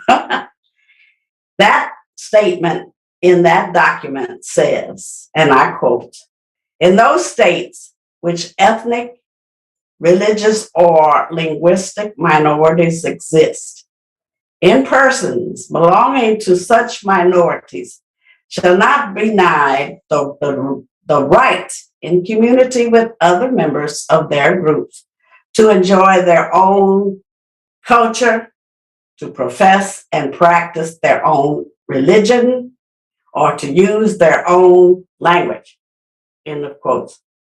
Now, if you remember, then and now, the United Nations used to brag about the fact that they were trying to get established human rights for everyone, everywhere. What Silas Muhammad did was point out to them, to the subcommissioners he was speaking to, that our human rights had been systematically and deliberately destroyed by our slave masters. Therefore, we had no internationally recognized human rights. That was a shock to them because they hadn't thought of it that way. And to show you what an impact it made on them at the time, one of the subcommissioners by the name of Mahedi got up out of his seat and walked a long distance down to where we were sitting. And he shook the hand of the Honorable Elijah Muhammad shook the hand of Silas Muhammad, excuse me. That showed you how much he stays on my mind. In order to let him know, yes, you have really pointed out something important to us. And at the time, there was a Professor Ide, I think he was from Norway, and he thought about it too. He said, "You know, Mr. Muhammad, you're absolutely right. We have left you out of protected human rights. But now we have to work on seeing where you fit in." That's the terminology he used. And they decided to proceed with establishing a working group for minorities.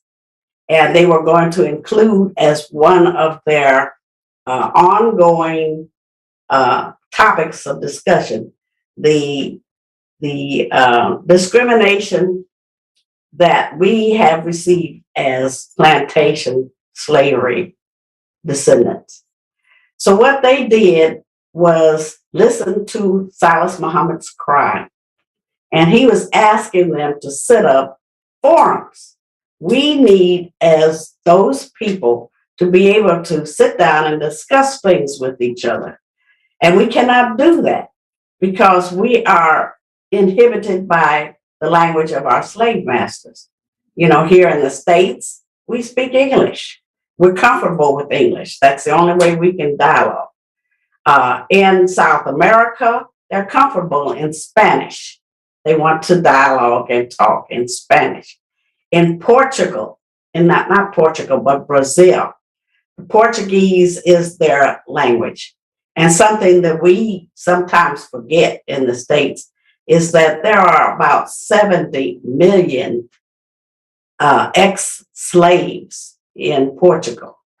And they don't, in Brazil, excuse me, and they don't have the opportunity to get as far as we have in the States with the concept of human rights. They have some serious problems down there that they're working on. To give you an example, when we were the National Bar Association, a Black group of attorneys, when we traveled to Brazil, we went through Bahia first, then we went on to Rio de Janeiro, and we actually got kidnapped in Rio de Janeiro. We thought we were going to a party, and instead of a party, they had on a human rights demonstration, and they actually kidnapped us. They got us in there, and then they had our president at the time give a speech on what we as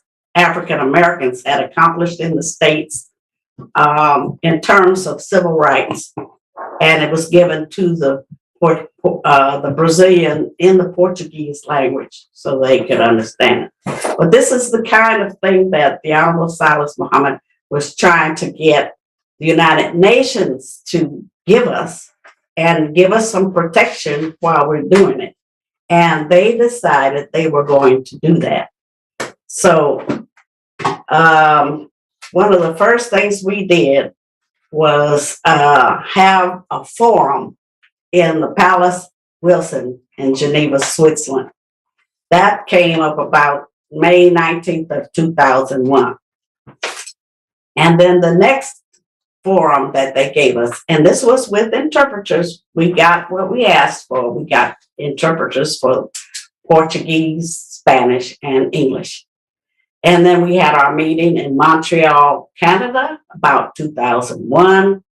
We had another World Conference Against Racism that took place in Durban, South Africa. Got it right that time?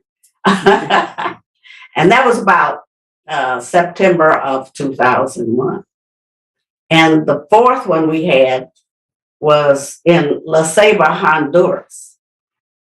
That's where the Garifuna or Garifuna, as you want to call them, people met. And we got a chance to meet with them and find out what their problems were. Very serious problems. A little history on them. They were shipwrecked. They were slaves coming to the South Americas, and they were shipwrecked.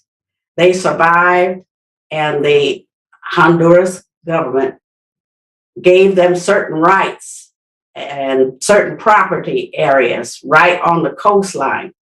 And they were able to stay there for quite a while.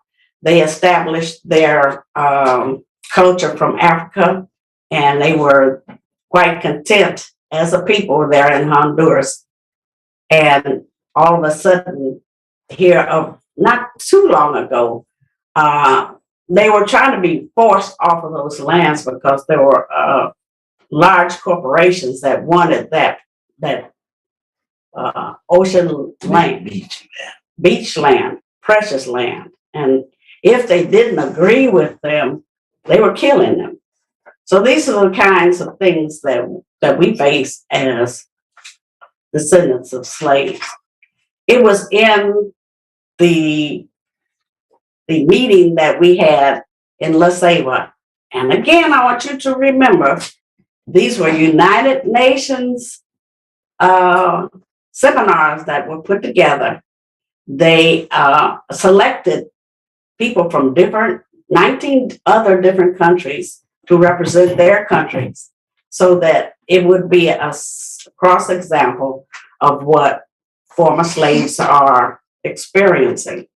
And At this time, there was a long discussion. We were there about a week, and the term Afro-descendants came up over and over again.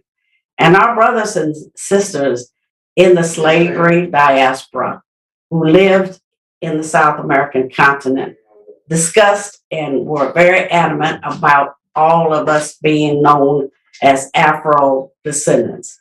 So this term is something that we voted on at that conference, and it was accepted by all of us that instead of being African Americans, which you all in the States like to use that as a term, that's all right, I guess, for you to think of yourself as Afro Americans. But the United Nations now looks upon you as Afro-descendants. Okay, I'm running out of time. We had one more meeting under the auspices of the United Nations and with their protection, and that was in Chincha, Peru. And then after that time, all of a sudden, the Department of Human Rights was disintegrated. Think about that. We were making progress, and it was just disintegrated. So with this, I'm going to yield back to our monitor. Thank you, Queen Mashaki. Next, we will have Brother Shaka Barak speak on sharing information about the work that you do, have done, and or would like to do to obtain self-determination for us. Thank you. I've been studying the life and works of the Honorable Marcus Mosiah Garvey for over 40 years. I've met men and women who worked with him, worked for him, and were taught by him. My mentor, the Honorable Charles L. James, was taught by him in a course called African Philosophy. And then he taught me the course. The course can be obtained, at least a book, The Message to the People, the course of African philosophy in your African-American bookstores. After founding the Marcus Garvey Institute in 1992, we have created the Marcus Garvey exhibit with dozens of enlarged photos of the Honorable Marcus Garvey and the UNIA, including documents, auxiliaries, ships, and display them at colleges, universities, academies, schools, temples, and churches. So we think that knowing about the Honorable Marcus Garvey is an important element to knowing who we are. I have worked with many groups in our community, internationally, including serving on the organizing committees of the Million Man March and the Million Woman March. I have several Facebook accounts, International Year for People of African Descent, International Decade for People of African Descent, and the Marcus Garvey Institute. I have written many articles for newspapers about the Honorable Marcus Garvey and just the issues that our people are faced with on a day-to-day basis.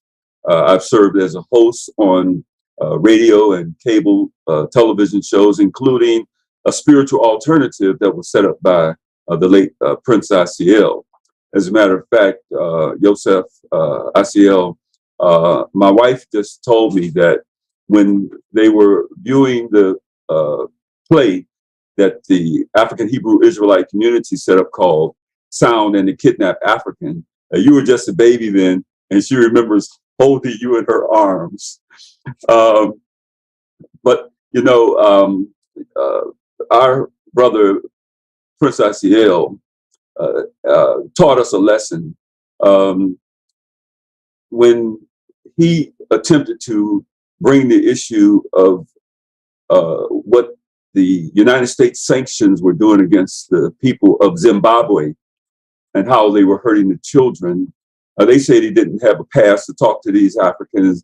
He didn't have a pass to be able to lobby.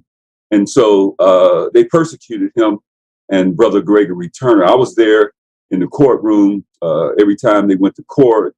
I maintained communication with them.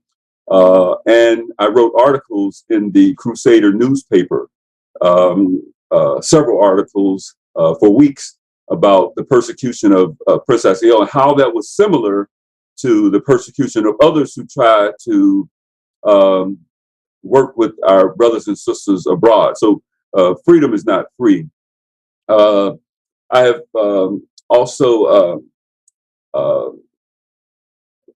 made efforts to, I worked in the Chicago public school system, Betty Shabazz International Charter School. I worked in the Juvenile Detention Center. So I'm not afraid of our young people. So I can get in front of the camera, I can get behind the camera. I can, work with our young people, and we need to be able to do that. Lastly, if we're going to have self-determination, we have to be aware that it's going to be met with some resistance.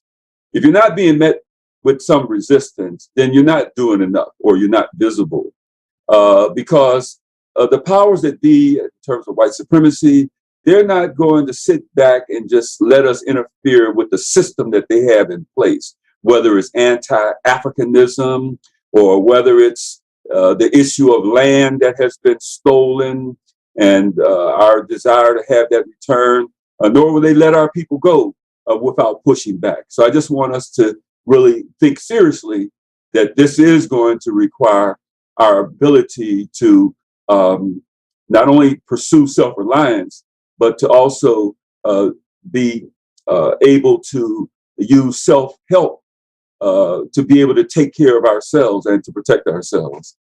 And I'll end there. Thank you. Thank you, Brother Shaka. You're welcome. Next, Attorney Malik, will you share your information about the work that you do, have done, and or would like to do to obtain self-determination for us? Thank you. Thank you, Ms. Nahida. Thank you so much, ma'am. Okay, I want to say, in terms of, I'll explain what I have done only in the context of what I believe could contribute to this process of self-determination and to the process of this panel that we have assembled here. Okay, so a gentleman raised the question about councils. I think this was my brother, Dr. Robinson. He proposed a council. Well, I do want to say that it clearly appears that we have a leadership council here. This is a leadership council. There's no doubt. We recognize who we have at the table here. There was a question about reaching people, media platform. Dr. Wade Winbush, my brother, he answered part of it because he has he's in media, he's in film, he's got reach. I would like to report here and say that I work with the son of Dr. Khalid Mohammed. He works with me in terms of getting my messages out. On Instagram, I have, I think, almost 200,000 followers. In the course of the last couple months, due to my political, legal, social media abilities, I reached, what they say, 30 million people in the last 60 days. I reached 30 million people. So that's a resource that I say I would bring to this distinguished table. Okay, in terms of what I've been able to do, just in general, just so we just know what kind of resources that we have at the table. I have, as an attorney, I'm in a human rights work. For example, currently I'm conducting a national human rights legal investigation and lawsuits against racist counties in Mississippi. Some of you have seen on the news. I represent the family of Emmett Till. I'm about to sue the state of Mississippi for equal protection violations and failing to prosecute the case of Emmett Till. So I've engaged in a whole host of legal actions that in somehow, some way, I believe could benefit this body, because I'm an active attorney at law around the country, engaged in the fight against racism, police brutality. So I'm one of the persons in that field that could add benefit to, I believe, what we're doing here. As an organizer, I've been organizing all my life since I was a college student. So I would say I bring to the table not only my individual abilities, but I bring to the table the abilities of the New Black Panther Party. New Black Panther Party is a Black nationalist militant organization that in many of the campaigns that we talk about, or reaching young people, or shaking this system, Brother Barack, because there won't be any resistance unless we are putting forth some offense to be resisted. So I would say that the New Black Panther Party and many other Black nationalist groups that I would say I bring their vote, if you will, to the table. Okay, so let me get to a point here because I want to stay within my time frame. Again, when we all had our last national convention in Jackson, Mississippi, many of the Black nationalist groups that believe in what I'm here to represent today, and I bring at least the consent of at least leaders of 12 other organizations around the country. This is a copy. This is a copy of our plebiscite, our ballot. And this may serve as a possible sample in some way. Okay, they're putting it on the screen. I thank you so much. Okay, so we talked about education. So the first page of the ballot is educational. So I'll read it fast so I can respect the time here. First page is the reason why we're voting. The second page is the vote. Okay. It says here, it's on the screen, first page, official ballot, plebiscite, vote on self-determination. It says a declaration of self-determination by Black peoples and organizations.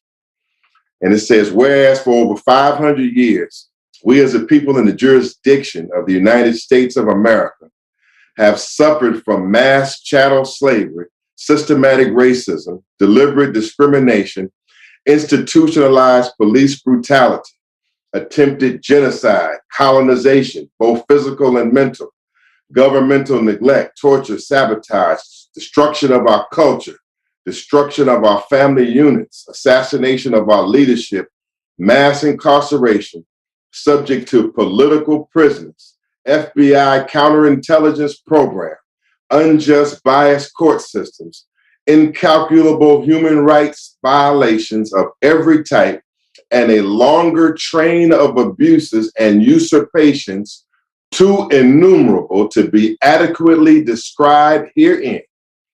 Whereas the United States government has refused to pay our people full and complete reparations as a measure of compensation for the atrocities and Black Holocaust committed against our people since America's inception.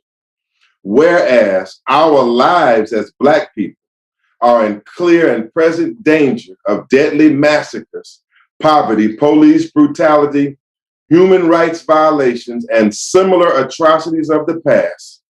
And whereas the Declaration of Independence says of persons in our colonized position and condition that it is their right, it is their duty to throw off such government and to provide new guards for future security. That's the reasons why we vote. And this was the vote. This is the vote that we're taking and that we are pushing and want to push further. It says here, the official ballot, it says we therefore cast this vote. We therefore cast this vote as a formal plebiscite signed by our leadership and our people as a formal declaration of our national aim and interest. Ballot question number 1. It says, do you declare your right to receive full and complete reparations? It's a simple yes or no.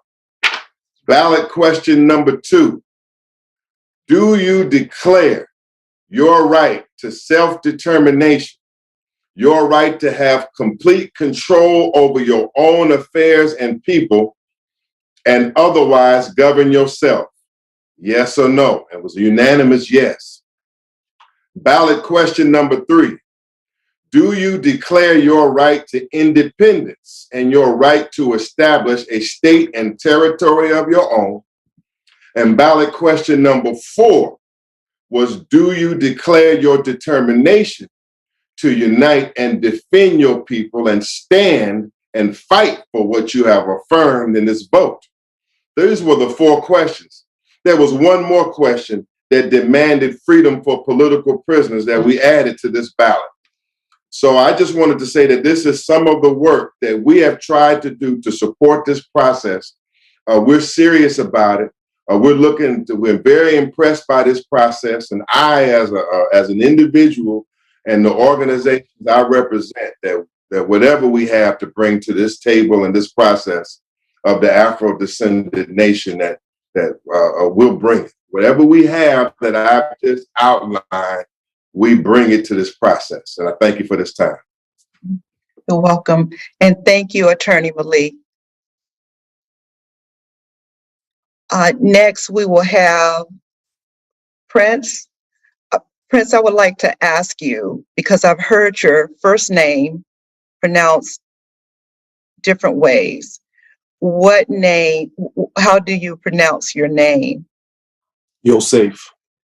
Yosef. Correct. Sorry, I have to do phonics for myself. Quite fine. Okay, thank you. So next we will have Prince Yosef share information about his work, the work that you do, have done, and or would like to do to obtain self-determination for us as Afro-descendants. Absolutely, and I will answer in the order in which you have articulated. Again, I want to give reference and honor and praise to the Most Honorable Elijah Muhammad, whose birth anniversary we just celebrated yesterday. I'm eternally grateful for his perfect student and son, spiritually the Honorable Silas Muhammad, his wife, the Queen, the Afro-descendant nation, the lost found nation of Islam, and all of those who are, again, on this august body that we are forming today. I, under the leadership of His Excellency Ben Ami, Nasik Shaliak, and Prince ICL, am a student of those three, but I represent the message in which they live by, which is heralded in the kingdom of God. Now, though it is articulated in somewhat of a spiritual, biblical sense, it is very much so a tangible reality. I currently am a spokesman and ambassador, a liaison for the Hebrew Israelite community to other organizations, whether it be spiritual-based, political-based, or even economic-based, to build the necessary healthy relationships that we need to implement all of the change which allows us to have the reality of freedom, justice, and equality for our people, wherever they are found. I've been privileged to inherit the role of ambassador for my father, who personally trained and taught me for over 14 years to be in this position when he is physically not amongst us, that his spirit may live on into perpetuity. I have traveled these United States, Central America, and I've been blessed to go all throughout the continent of Africa, from the East Coast to the West Coast to the North to the South, to reach our people and wherever they may be found, to develop the relationships or to continue the relationships that have been established. My father, before I was in this position, said, son, if we're going to be free, how do we overcome the seemingly insuperable impediments that presently are presented before us? What innovation in those particular fields what we must create to be able to see our freedom, And I asked them, what were those four in which I should prioritize before I become this son and student that will ultimately, hold your position? He said, first, food. Proper dietary habits, but also the cultivation of food. Learn how do we properly grow and sustain our own food. and how we properly eat those foods to promote longevity and health. He said, second, healthcare. We must create the necessary institutions that we are able to remove ourselves from the insidious systems that we know have been experimenting and killing us for multiple generations. A beautiful sister, Harriet Washington, talks about medical apartheid, and there are other books, a litany of books that articulate how they have used their so-called Western medicine to be a force of destruction unto African people. We have to create the necessary institutions that free us from their supposed healthcare system. Next, he said energy. We must become energy independent. It's good to be spiritually and politically independent, but if we're still relying on ComEd, People's Gas, or whatever energy source that they are in control of, where they can flip a switch to remove our energy source, then we then become dependent on the very people that we removed our independence from. And he also talked about protection. We understand that this system, though everyone should not be classified, the majority of the police force, in particular in America, has been the same old spirit nature that we know it was produced from, and those were the slave catchers of the old in the antebellum South that we see evident today. We got to create our own security and our own protection units. So these particular endeavors or activities of life, he made me study diligently for 10 years until I was properly prepared, and I still study to this very second, to move into a position where I could articulate change in a very tangible way.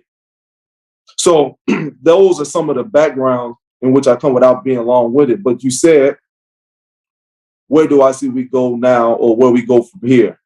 And I will concur with other that this council of this body that we have presently available to us at this particular moment is sufficient enough. We have to create institutions to combat the negative impact and influence and conditioning that this world has done with our children. Not only must we captivate and galvanize the youth, but we also have to have the necessary institutions in place that we're able to develop the wombs of the mothers that the children are not even born yet. So when they come into the world, that we have the necessary environments where we don't have to try to convince them. They're already developed. They're already conditioned. They're already trained to be the producers of their own world and the progenitors of their own reality. That's self-determination. So it is incumbent upon this group right here to continue this great work, that we form the council that is needed, that we're able to enact every decision that we make amongst one another. It is criminal if we're not working together going forward. And I've been pleased and pleasure. It's been in such a pleasure to work with so many people, as I see our brother attorney Malik Zulu Shabazz, who my father worked so intimately with your spiritual father, Dr. Khalid Muhammad. So brother, we got to get to know each other, and on and on and on. So it's so much to be done, but everything will be done because everything has already been done as we lean on our teachers of old, as the Honorable Marcus Mosiah Garvey, Prophet Noble Drew Ali, the great thinkers of old, the most honorable Elijah Muhammad, and all of those in this day and time, His Excellency Ben-Ami. The blueprint has been laid, and there's so many others that I can't even articulate this particular moment. But I'm saying those particular names because those who personally shaped and formed me. But I say that we have all the information that we need to move forward. Again, implementation is the key going forward for us, so that my generation understands we have something to walk into, and we don't have to be disillusioned by the allurements of this world, which we know will ultimately take our very lives, if not physically, mentally, spiritually, and culturally. So I end with those words. Thank you so much. You're welcome. Thank you, Pres Yosef. Next, Salia, will you share information about the work that you do, have done, and or would like to do to obtain self-determination for us as Afro-descendants? Yes, ma'am, and thank you so much. Before I go into my question, I just wanted to quickly respond to Dr. Robinson, and he raised a really good point. I believe Dr. Robinson was making reference to Cow Island, and he was indeed right about Cow Island. And I kind of want to expound on his assertion quite quickly. To clarify my point, my vision for self-determination was external self-determination. Cow Island was an American colony that was off the coast of Haiti, and it was created because President Lincoln didn't believe that black or the ex-slaves or slaves should live amongst whites. He sent them there, and again, it was a white administrator. He paid that white administrator $250,000 to send them to live there. About 5,000 of them, the first group of about 500 ex-slaves were sent there. They were sent to a desolate, unpopulated island where most of them died of thirst. And by February 1864, they had Lincoln had to send a ship to send them back, to bring them back. So Cow Island was a failure. A colony is not my vision of external self-determination because, again, it involves alien domination and American interference. That's not what my vision of self-determination is. And I also believe, to answer Brother Shabaka's question, all 250 million Afro-descendants deserve external self-determination. It's their human rights, and we all have collectively been through similar or the same experience. So on to answer the question. Some of my accomplishments that I've done, I am the co-founder with my two sisters, Najia Muhammad and Karima Muhammad, of ADYN Global. ADYN Global is an acronym for Afro-Descendant Youth Network Global, Righteous Intelligence in the Fight for Human Rights, Reparations, and Self-Determination for Afro-Descendants. Our goal is to pretty much unite with other Afro-Descendants in the diaspora to raise awareness around the importance of human rights, reparations, and self-determination. I've been speaking since about the age of 16 years old. I embarked on the National Reparations Tour from 2015 to 2016 with Chief Minister Najee Muhammad. It was really exciting for me to go coast to coast to represent the youth and to talk about human rights, reparations, and self-determination, why it's important. As a millennial, this leaving or separating is something that's constantly on the mind of our generation. There's literal movements where young millennials are leaving the United States to live abroad because they do not feel like America is a safe place for them to live. They do not feel safe here. They do not believe that they are the recipients of what the benefits of what American citizenship should provide them as Afro-descendants. They feel like they're second-class citizens. So it would be my hope to continue to unite with those Afro-descendants youth across the diaspora to continue to promote that. And so we can come together as one people. I think one thing that's very important is for us when we get in a room is to unite on our commonality, our common experience, which has been the stripping of our human rights. And that's what I unite on. I don't care about your political affiliation, your religious affiliation. I care about that you and I have went through we share a common experience. And that's what's important to me. And if you have the similar mindset and values about self-determination, I'm open and here, ready and willing to unite with you to get this message out to the people. It is incumbent at this time that we do this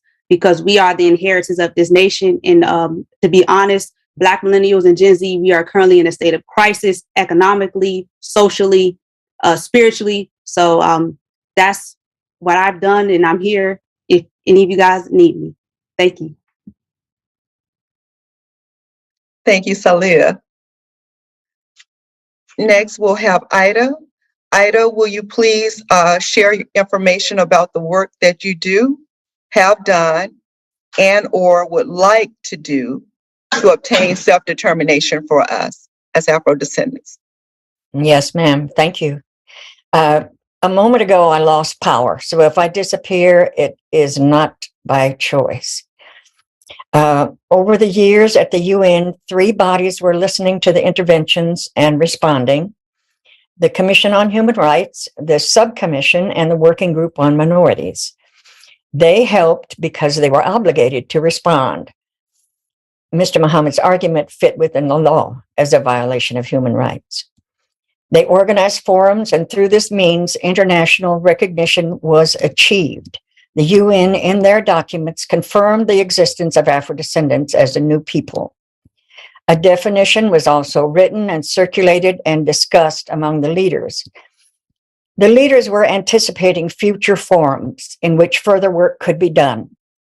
And the future forums never took place because the UN reorganized and closed all three bodies that were helping us. When this took place in 2006, I felt like there was nothing more white advocates could do until a unified claim is made. The questions unanswered are reparations from which governments, entities, institutions, businesses, reparations in the form of what? Property, money, land, precious metals, reparations paid to whom? What evidence determines the identity of an Afro-descendant? Reparations should be lifted into the international arena, as that is a way to show power and self-determination, and you don't need to ask the politicians. 2 months ago, I started looking for some of the white people I used to work with or am familiar with.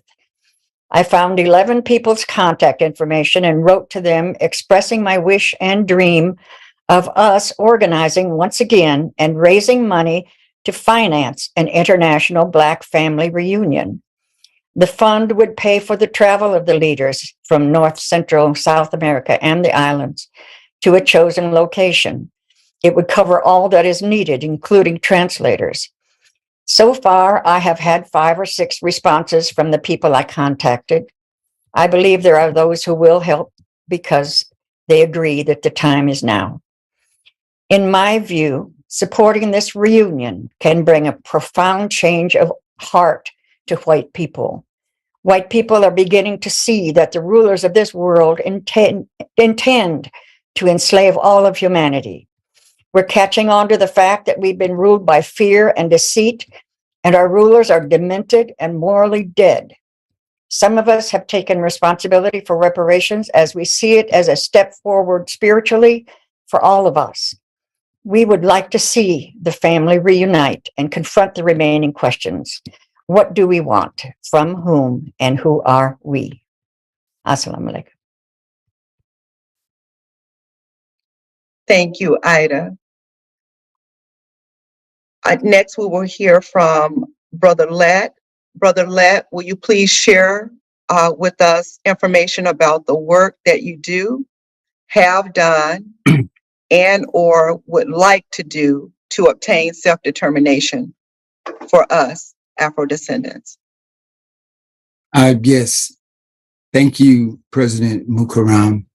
And again, express my greetings and gratitude to the Honorable Silas Muhammad and Queen Ashaki, Lost Found Nation of Islam, and the Afro-Descendant Nation for convening us here in this space today and providing the opportunity to share and be together and begin and continue, because it's not the first time, and it's part of our responsibility to ensure it's not the last time that we come together to work collaboratively and share and build. And COBRA has focused on mass-based education and organizing of descendants of Africans enslaved in the U.S. Our work has focused on the local, national, and international levels. We have formed local and COBRA chapters throughout the U.S. to allow for the development of local strategies to address local problems and to educate and organize in local communities. And COBRA has also worked on the national level, focused mostly on the introduction and passage of federal legislation to support reparations for Africans formerly enslaved in the U.S. Through the efforts of COBRA, House Resolution 40, commonly known as H.R. 40, was introduced in the U.S. House of Representatives back in the 80s and has continued to be introduced. It was initially designed to study the issue of to have the federal government study the issue of the impact of African chattel enslavement and its resulting injuries on the descendants of formerly enslaved Africans. H.R. 40 was later revised to include the identification and implementation of remedies for those injuries. More recently, Senate Bill 10 has been introduced as a companion bill to H.R. 40. This means that the same bill language that is in House Bill H.R. 40 has been introduced in the Senate as Senate Bill S10. And COBRA has worked internationally with individuals, organizations, and institutions to promote awareness of and support for reparations for the descendants of Africans formerly enslaved in the U.S. We have formed in COBRA chapters in Ghana, Namibia, and other countries. Now, it's true that our mission is the sole purpose of obtaining reparations for African descendants in the United States. But we work internationally to press the claim for reparations in the U.S. and through that help to educate others, other people of African descent in other countries, other political jurisdictions on the legal, political, and divine and spiritual principles of reparations.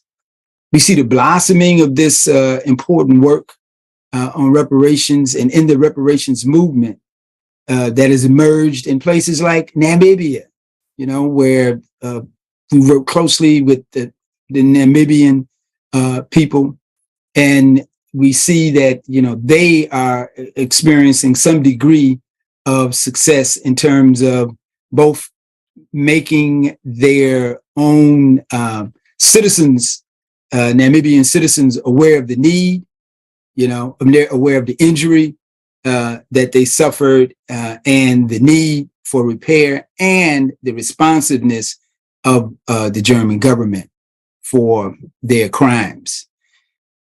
We see the blooming of the reparations efforts in the growing reparations movement in the Caribbean, where CARICOM has become increasingly active and vocal.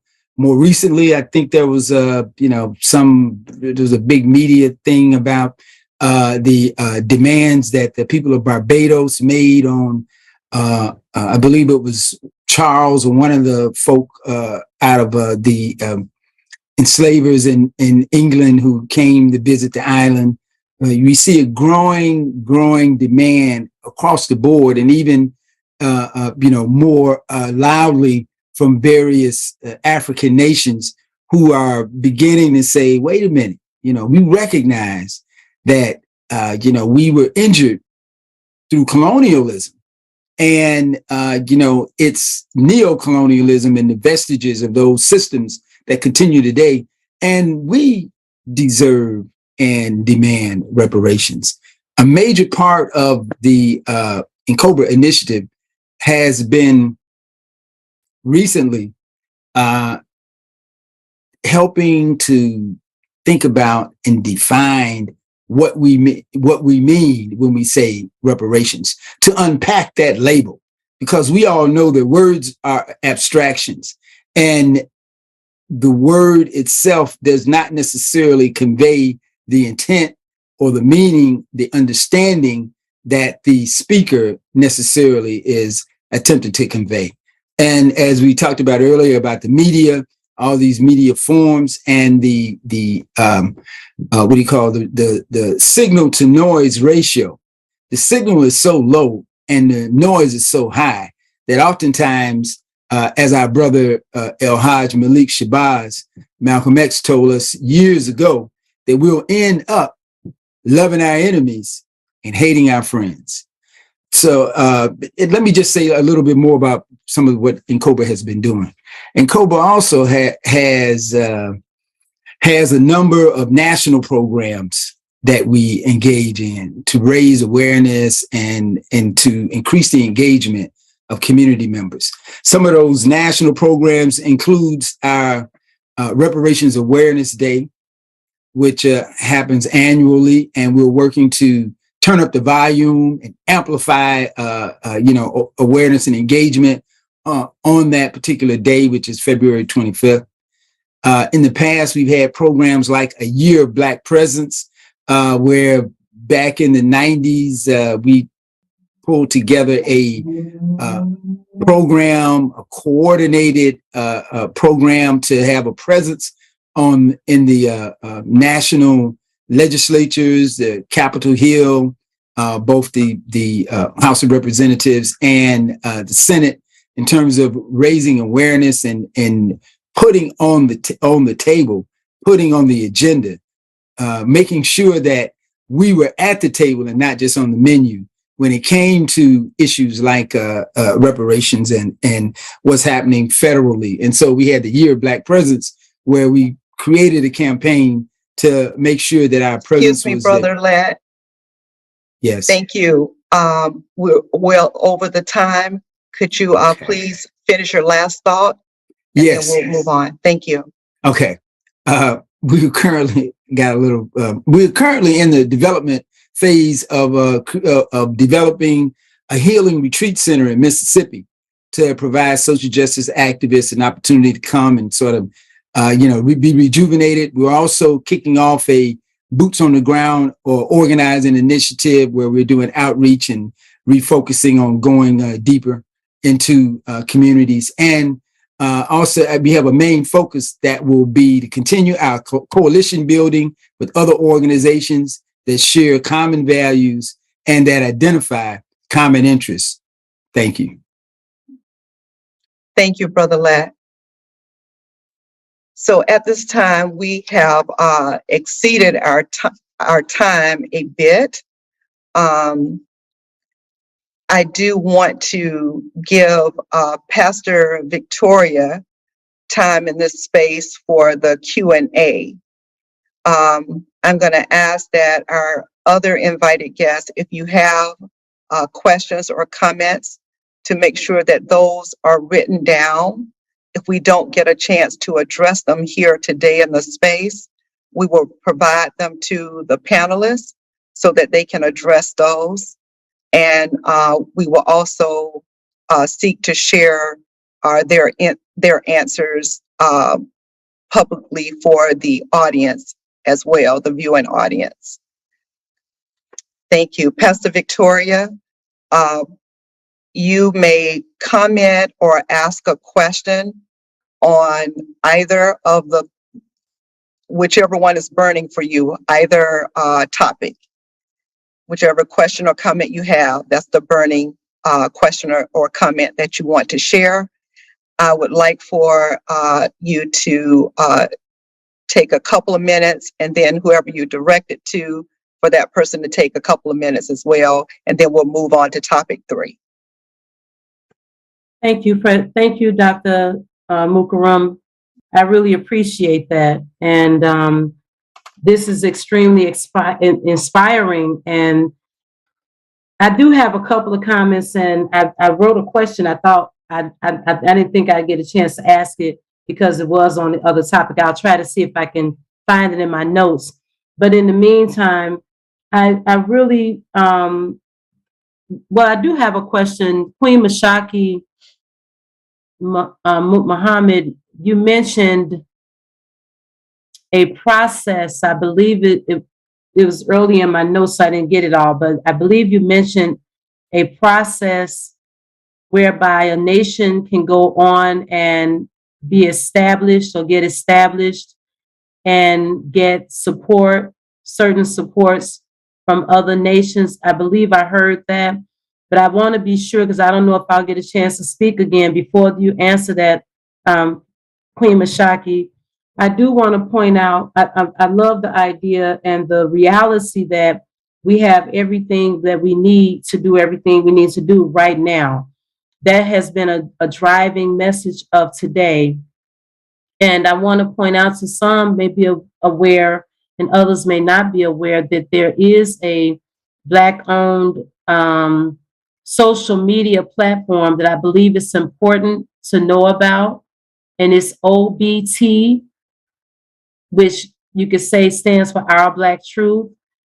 I would like if you, OBT Social, I'm going to ask you to please put that in your notes and to go and set up an account, become very familiar with it, because I thought about Prince Joseph's comment about energy and being sure that as we talk about self-determination, that we look at every aspect of that self-determination and what it really means. I invite you to look at that platform. We don't have time to go into it right now, but please know that we do have the capability to have our own cyber nation. Our young people are living in a cyber universe right now. We need to go there with them, and we have a way to do it. I just want to throw that out there, and it's something to really grasp. So Queen Mashaki, and there was another person that mentioned something similar, but Pastor Victoria. My time is up. Yes, ma'am. So if we could have Queen Mashaki respond to your question that you asked. Yes. And Queen Mashaki, if you could please respond to Pastor Victoria's question within 2 minutes, that would be great, so we can move on to topic 2. Thank you, Pastor Victoria. Thank you. Okay, Queen Mashaki. Right, I'll do the best I can in a 2-minute span. But the Principality of Liechtenstein was put out there to us as an example, because it's like a city-state. And since we as Black people have not decided where we want to be, we do know that we need some land. And I just want you to remember that we would not have to start from the ground in order to exist as a nation, wherever it might be. If we choose a country, and within that country they already have services set up, then we can make contract with those people in that country and have services like ambulance service, medical attention services, electrical services, that sort of thing.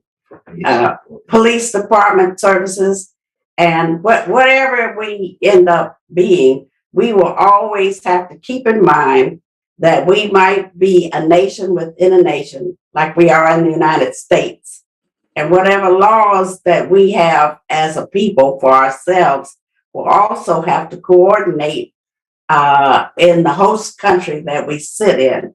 So whether we're here in the United States or should we end up in, say, Saudi Arabia, keep in mind, my people, that you will work with the government in which you're in until we have some total autonomy of our own. But one of the things that I want you to remember is that we don't want to trade slave masters. We don't want to take out the white slave master and end up with an Arab slave master or an African slave master. So just keep that in mind. We want to be our own nation. We can do this. It's just a matter of contract negotiations. Thank you.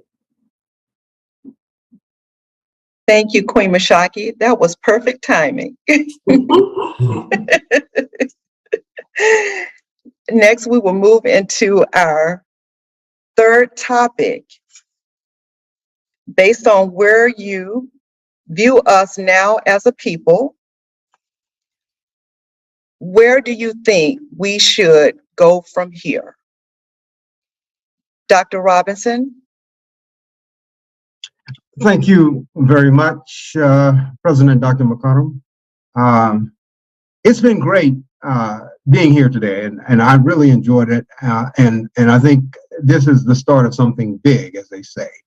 We're talking about self-determination, and as a result of a process that everyone goes through, we've kind of developed our own perspectives of how we should move forward. And one of the biggest things we need to do is develop a plan. You know, you can talk, you know, all day and all night, but if you don't have a plan, it's unlikely that you're going to make much progress. And that's what we've been about. So let me just get directly to the points that I wanted to make. And it's already been said. It appears that social media, the internet, have conspired together to create a great awakening among Afro descendants. And that's important. But we cannot keep operating with just a few bodies here and there, dispersed bodies here and there, trying to achieve self-determination, one head body and small bodies dispersed all over the place. We need to get unified. And the way to get unified is to make sure that we have that media platform. She said it was OBT Social, not sure. We say it could be Sankofa Revolutionary Radio, but we need to be able to get the idea for all Afro descendants in the United States of America and elsewhere for that matter, whether it be a household, a church, a mosque, a social organization, a school, a club, a university, it doesn't matter. They need to be imbued with the idea of achieving restoration and self-determination. We got to get that into the hearts and minds of our people. So what do we need to do? We need to not only develop that media platform that I've talked about, but we also need to build the unity and trust that I've talked about. And so we really have to work hard to build that unity and trust. And I want to be a part of that process. The National Black Planning Council that this could be part of, the organization represented here could be a part of, needs to develop that National Black Council or Congress. But to make it happen, there has to be unity and trust. And then we believe that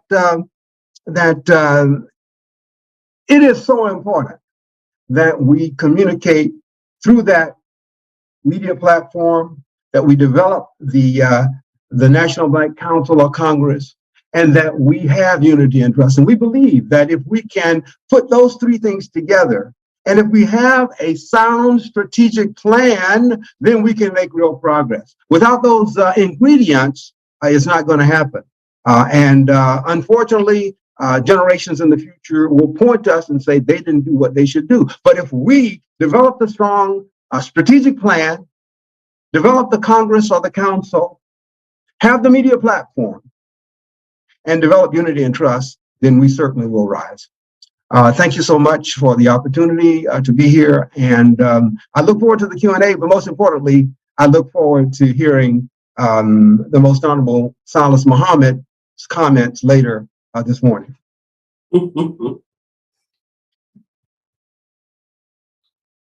Thank you, Dr. Robinson.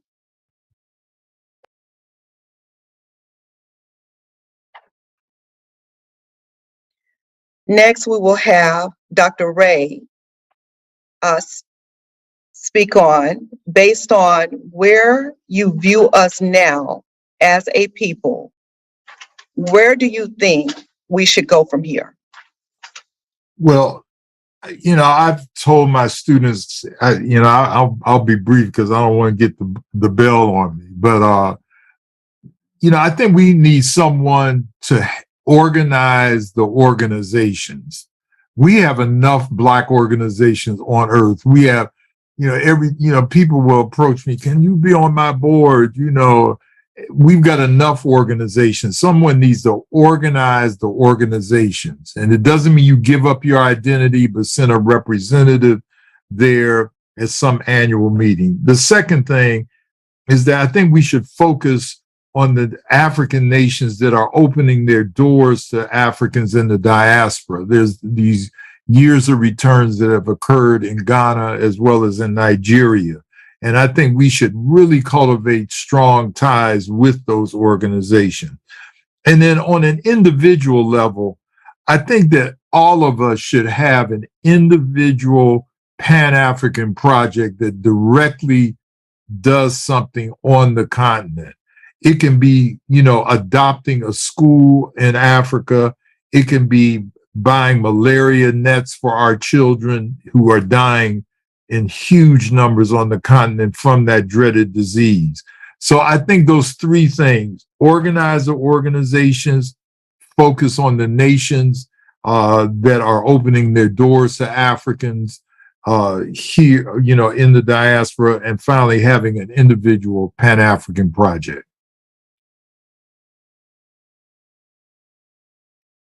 Thank you, Dr. Ray. Queen Mashaki, will you share with us, based on where you view us now as a people, where do you think we should go from here?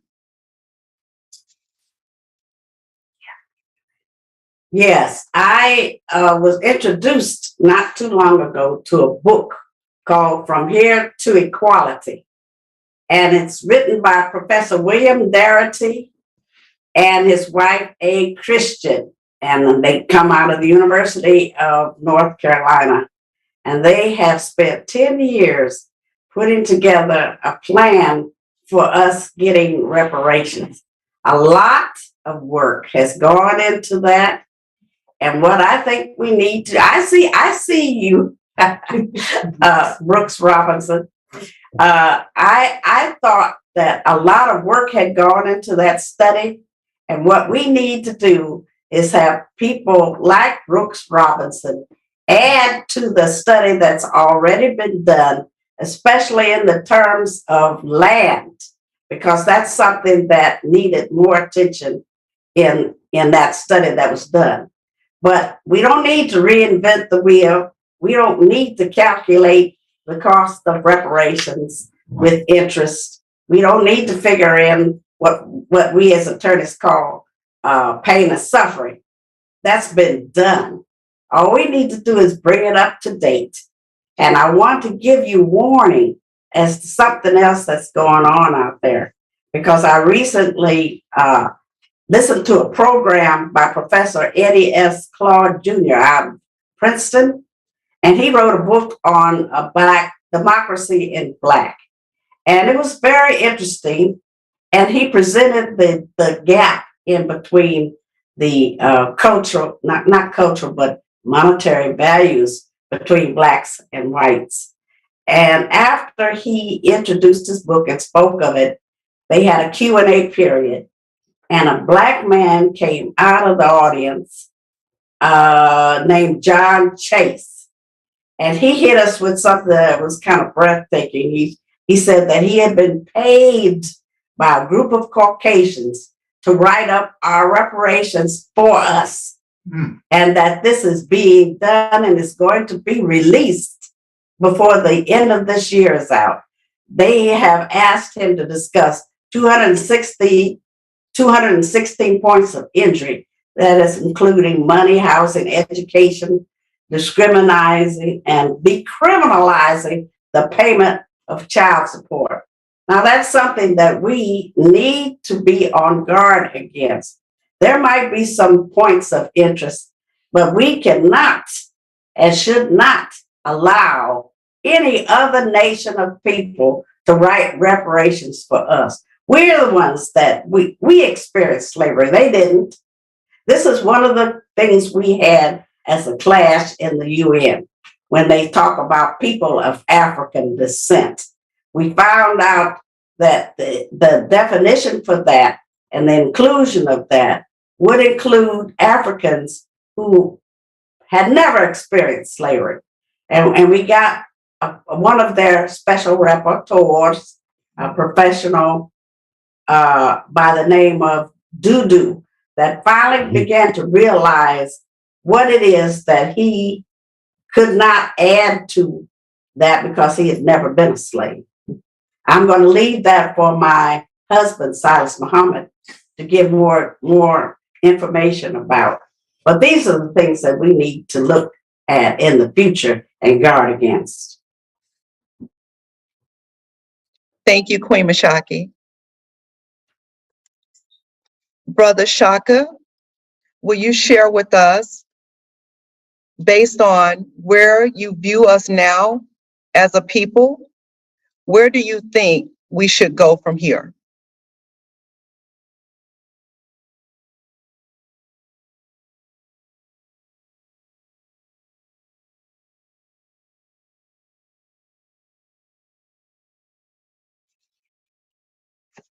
Brother Shaka, your mic is off. Thank you.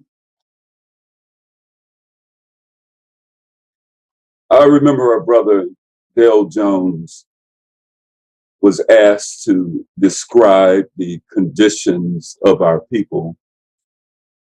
And though he loved our people, he summed it up in a very explicit term. We catching hell. All of our organizations of any significance have been either infiltrated or they have been destroyed. The leadership has been assassinated. It's all around the world. White supremacy is not going to go away without African people really coming together. Our problems are massive, economically, politically, socially, spiritually, massive. And when you have massive problems, you must have a massive solution. And sometimes the leadership that we have is so dependent on outside resources until we really don't look inside. I remember our brother Kwame Ture, or some might know him as Stokely Carmichael, said, Black people aren't poor. He said, we're just poorly organized. So I think that's the real challenge of how do we get organized? Yama Marcus Garvey said, our faith must be confidence in ourselves. So what does that mean? That means that, as he said, what man has done, man can do. What women have done, women can do. So when we look out into the world and we see what people have done, we have to have the attitude that we can do it too. We can learn from the world. We can learn from history. So some of us dismiss the movements in our history because we're lazy. Because sometimes we just don't want to spend the time and energy that it takes to understand the greatest leaders, the greatest movements, the greatest accomplishments that our people have been involved with and that other people have been involved with too. The white man is not superior to us. The Europeans and all that they have accomplished, they stole from Africa. They stole our arts and sciences. And then they put them back out there like they were the inventors. They were the creators. And now it's a question of when are we going to get our stuff back? Now, white supremacy is a worldwide system. And we must have a worldwide system. I say Africans must have their own worldwide economic, political, military system. And in order to do that, we got to think bigger than the way we've been thinking. Because sometimes the leadership in the other race that we follow, they lead us on the path that they control. Malcolm made that clear. He said they put us on this treadmill. We think we're going forward because the treadmill is moving backwards, but we're really standing still. So what is our condition? We're standing still. Now, I agree with the brother. There are hundreds of African and African American and African descendant organizations that have their conventions. They have their conferences.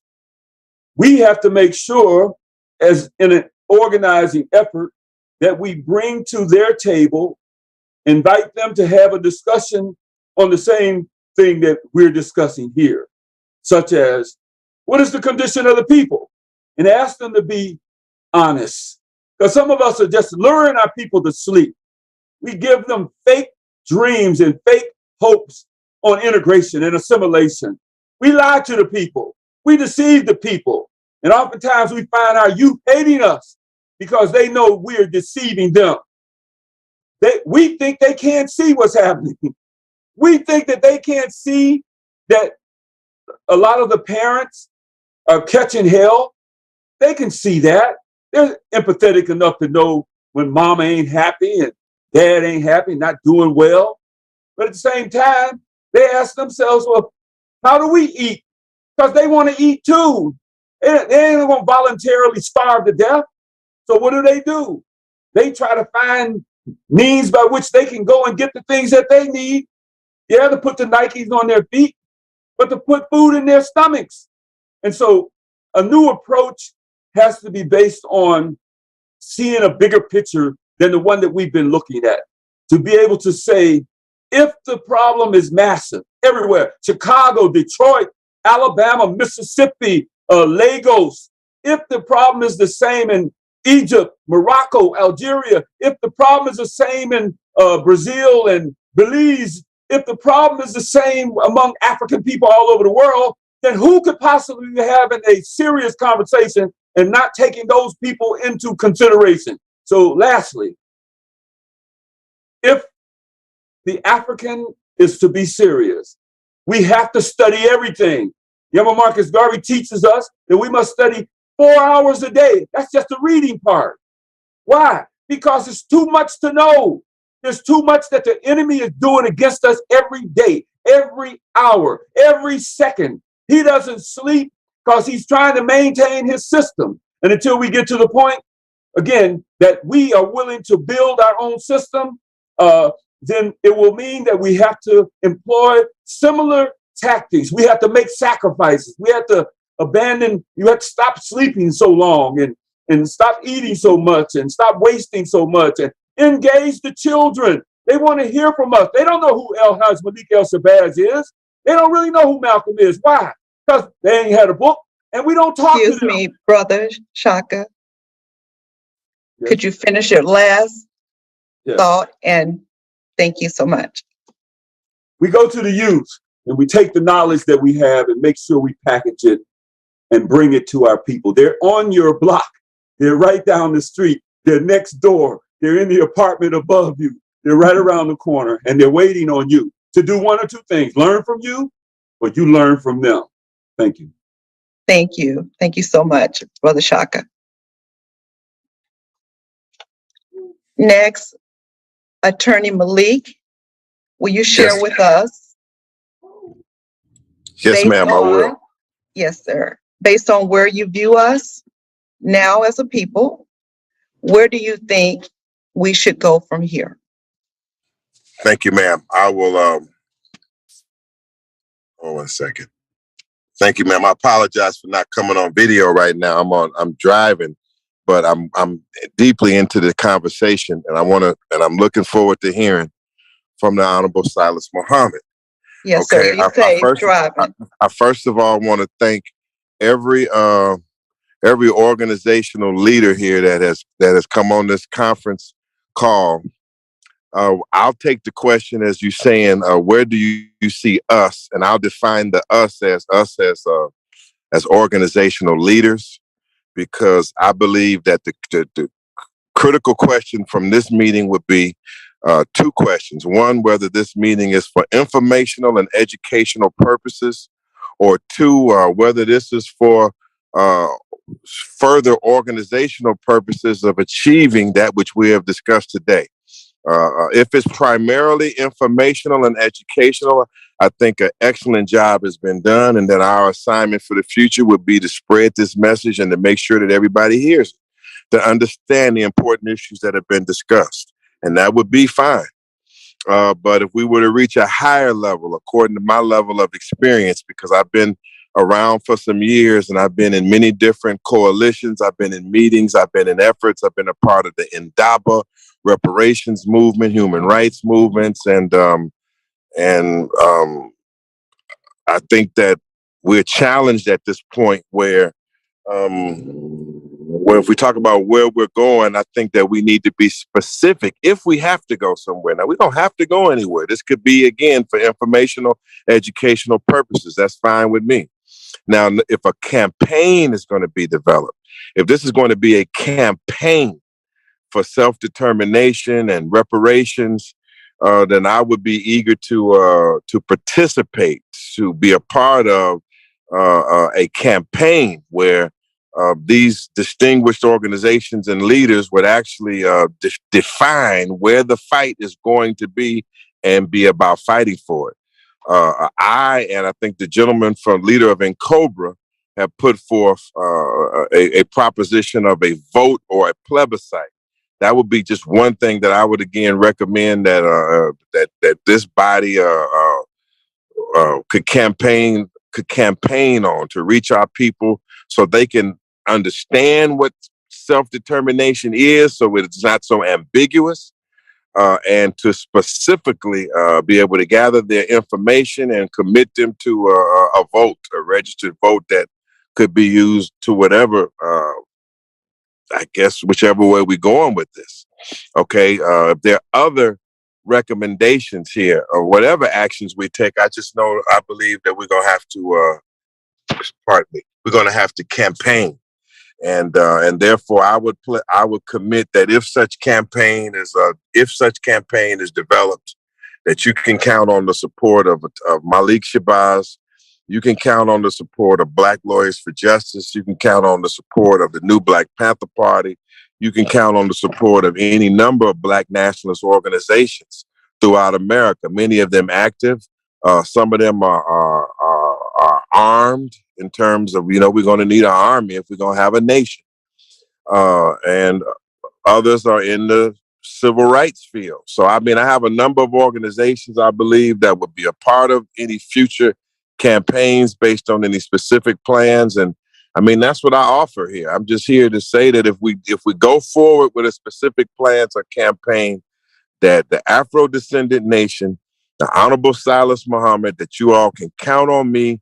You can count on the organizations I represent. You can count on me as a fighter to give it all I got and to use any resources that I have, either in the media, the press, or grassroots, or whatever it is. I'm committed, and you have a body of organizations that will be committed to further campaign so we can achieve what we're talking about. I thank you so much, and I yield the floor.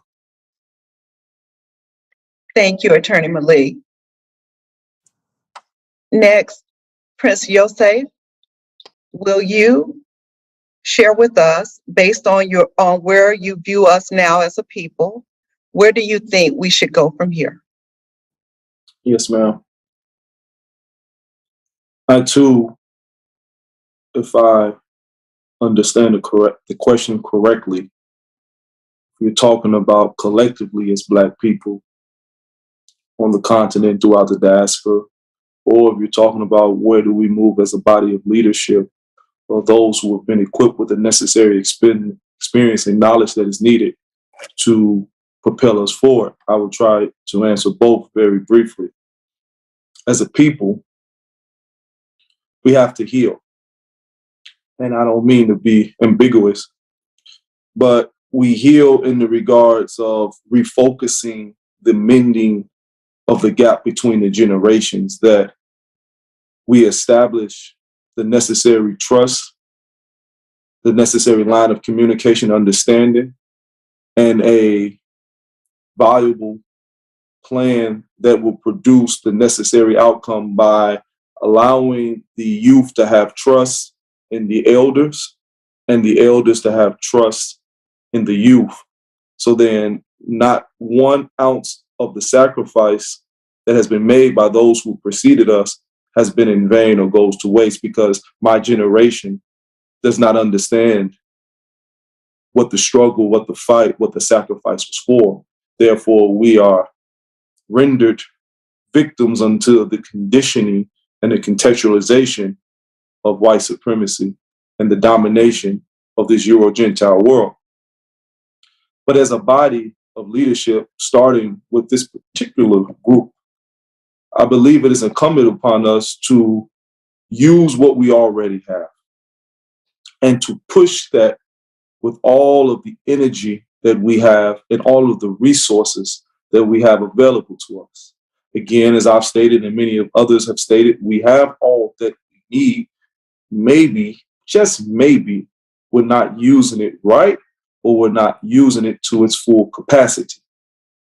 If the Honorable Silas Muhammad is the senior authority amongst this group, which I humbly say and believe he is, if he has established not using the platform of the Nation of Islam, but using a platform that is all-encompassing, which is the Afro-Descendant Nation, which we all have agreed that we are a part of, because it's a lineage. we have to push the agenda of the Afro-descendant nation to bring into existence the desired change that is needed. Then we put on paper, we create living, breathing documents that identify in which the structure that we will go about said responsibilities that will be allocated to each individual depending on their particular level of expertise or experience, and then what each one will bring to the overall group to produce the greater outcome, whether it's reparations, whether it's establishment of a land that we have created as sovereign, that irrespective to what we believe or where we are on the planet, we have a home base, which other nations have done. Most recently, the state of Israel, but we can go on and on and on, that we have a home base. See, these are the things that we need to do, which we've all attempted, which we in my spiritual community and Hebrew Israelite community in Dimona has attempted to done under the auspices of the kingdom of God. But some people may find that as a religious organization based on the verbiage that we use. That's fine. But we are aligned with the same precepts and tenets of the Afro-descendant nation. So if that's the name in which we go under, that's fine as well. But we have to enact those core principles and goals which we know will bring us our sovereignty. And so that's what I would purport is the best course of action for this particular group, that we take the guidance and leadership of the Honorable Salis Muhammad, that we use all of what he has done over the past 30 plus years relative to United Nations and Geneva and the development of Afro-descendant nation. Him and the Queen have established a beautiful platform, and then now we bring all of our expertise, our experience, our knowledge, and we fuel it so it propels us into a future that our children's children will have a place that they'll be able to thrive in, that we can contextualize, and we don't have to be worried about the contextualization of our open and outright enemies. And I close on that point. Thank you, brother. Thank you, Prince Yosef. Really appreciate it. Thank you. Next, Salia, will you please share with us, based on where you view us now as a people, where do you think we should go from here? Yes, ma'am. Thank you. To answer the question, I think the first step would be begin with meeting again to discuss in detail what we want in terms of self-determination. I believe that's the first step that we need to take. I believe we should have organized in a fashion similar to the Conference on Jewish Material Claims Against Germany. They were an umbrella organization that was established in New York in 1951 of about 23 national and international Jewish organizations that represented the diaspora of Jewish people that lived in the West. Their aim was to obtain funds for relief, rehabilitation, and resettlement of Jewish victims of Nazi persecution and the rebuilding of Jewish communal life, and to obtain indemnification for injuries inflicted upon the victims of Nazi persecution and restitution for properties confiscated by the Nazis. And only use them as a reference, or we can use the 5 civilized tribes for the indigenous people. They came together regardless of what sect of Judaism that they practice or what tribe they came from, reference to the indigenous people, to unite, to make a united front for a common shared experience. And I think it's imperative that we do the same. So I think my answer would be, I know my answer would be for us to come collectively for a Black united front. And I quickly want to just read a few quotes from our leaders that talked about unity. If anything state-worthy is to be done, it must be done through unity. Quote from Honorable Marcus Mosiah Garvey. Where there is unity, there is strength. Together we stand, and divided we fall. The Honorable Noble Jew Ali. If a small, well-twisted cord is hard to break, then how much harder is it to break 100 such well-twisted cords, well-twisted into one? We are well educated in the knowledge of what the slave masters dislike of us. If they are afraid of our unity as one nation of brotherhood, then why should we not unite? The Honorable Elijah Muhammad. There has never been a solid, unified, and determined thrust to make justice a reality for Afro-Americans, Dr. Martin Luther King Jr. I think it's time that we make do on those requests and those quotes that they said. I would not want their sacrifices to be in vain. I think the time is now. It's imperative. It is critical, mission critical. We're in ICU as a people.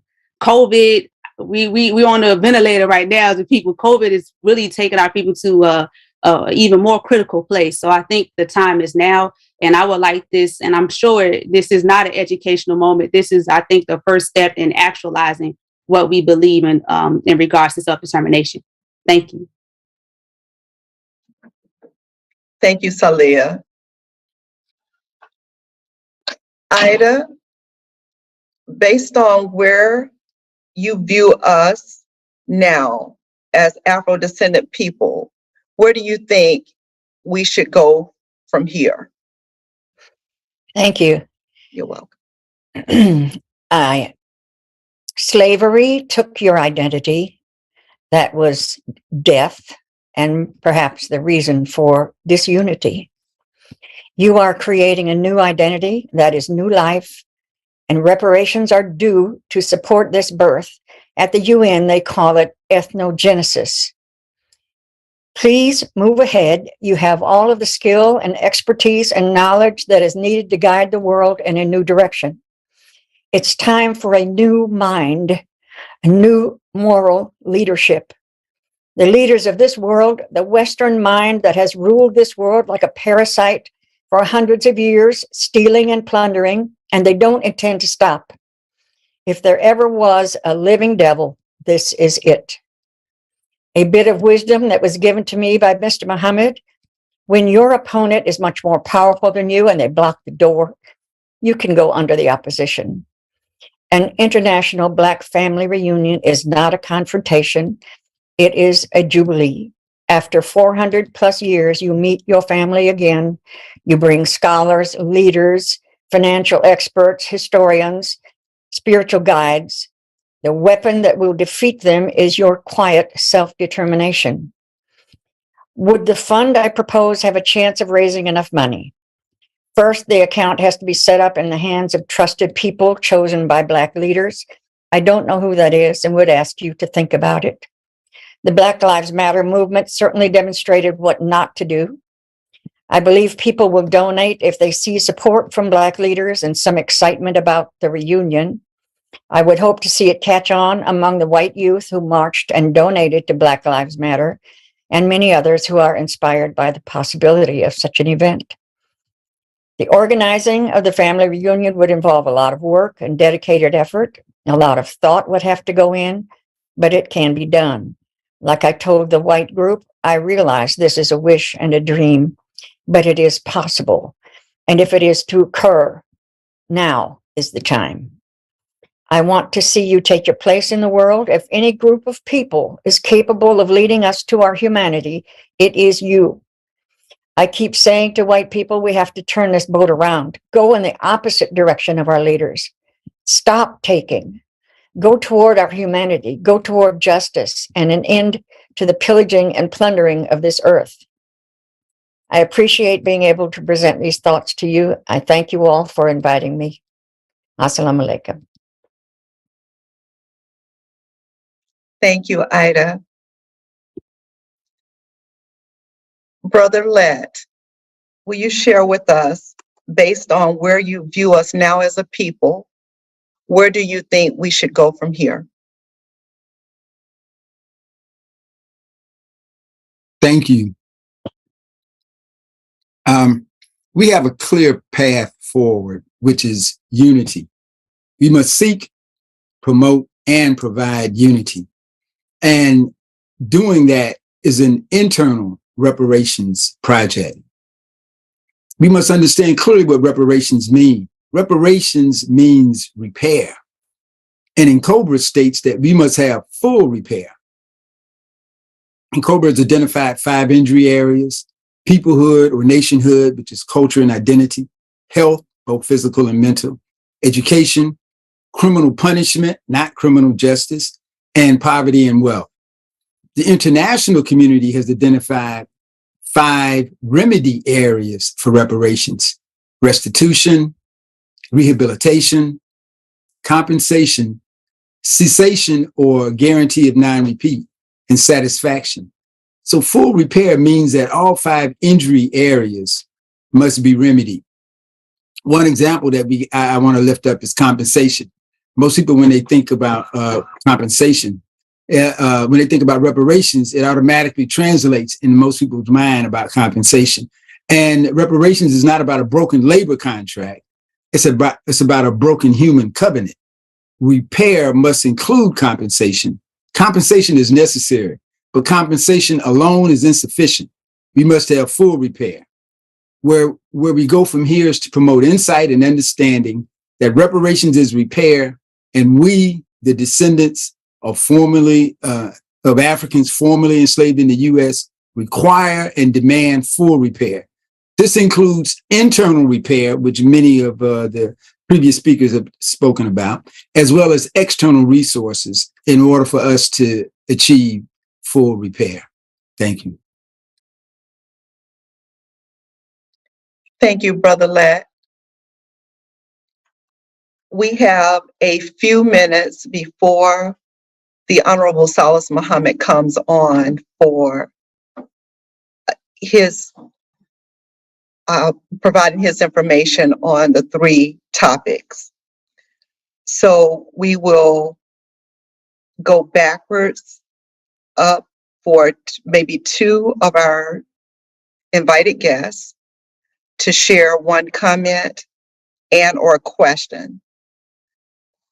But it will be a hard stop, so please, if I interrupt you, please respect the time. Thank you. Okay, we will go back up to Ajani. Okay, I'm speaking from your mic again, not to cause interruption. I recall in the 1990s at a small meeting in Atlanta, where the Honorable Salas Muhammad said that he learned from traveling abroad that part of self-determination is self-identifying. And inside of that, he said that he wanted me to put a campaign out to let our people know that we should identify as lost found peoples. Well, that didn't go that well. Our people said, I'm not lost. I know where I'm from.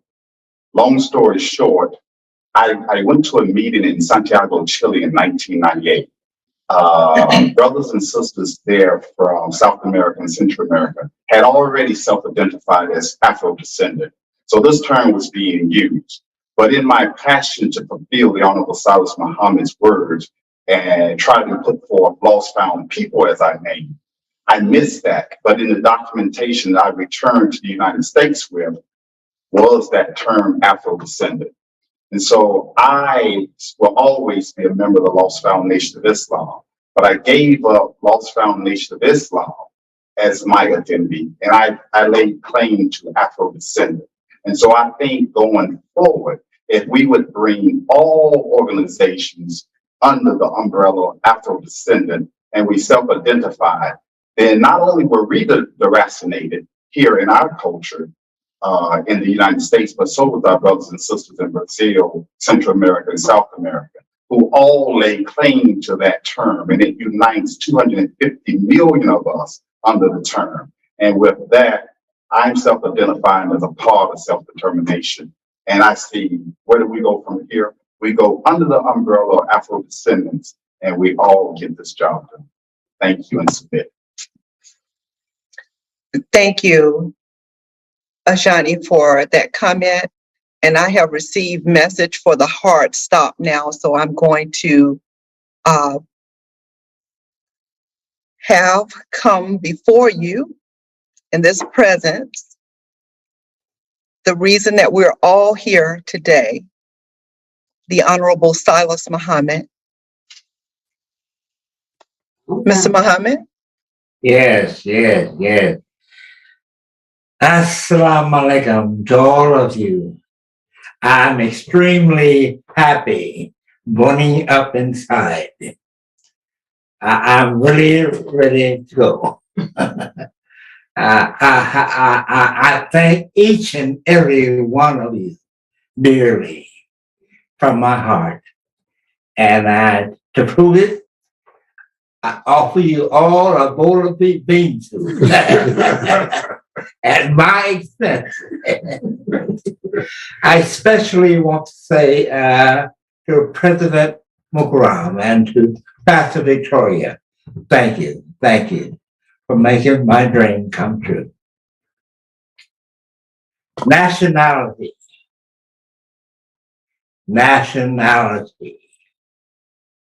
Afro-descendants.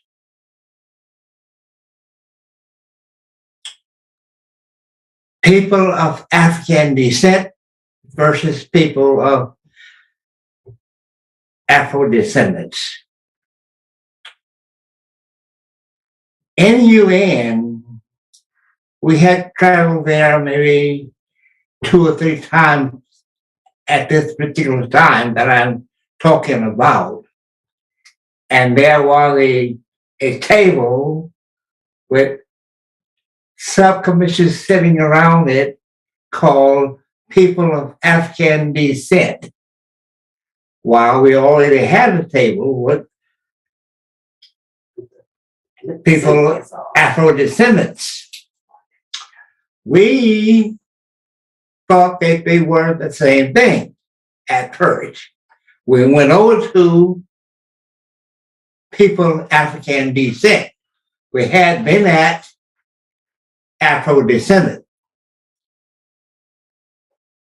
This table, people African descent, we stopped it twice. And the subcommission or the officers over Working group on minorities. they whispered in my ear, no, don't the people African descent.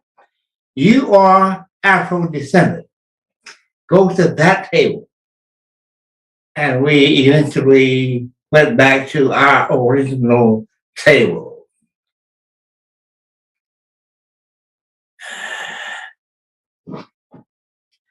People of African descent, I had this argument there in the UN, and I will get a chance to get into that argument as we proceed. But first, let's understand nationality, Afro-descendant.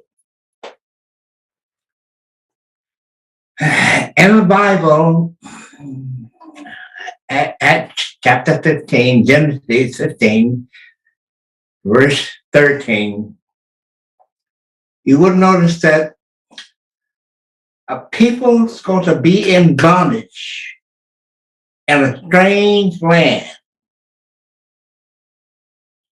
for 400 years, a land that's not their own. We, Afro-descendants, have done that. We have, in fact, did that. We have fulfilled that prophecy. And now we are legally and morally due reparations. No morally sane argument can refute this historical claim. When, not if, we receive our reparations, we want a land that we can call our own.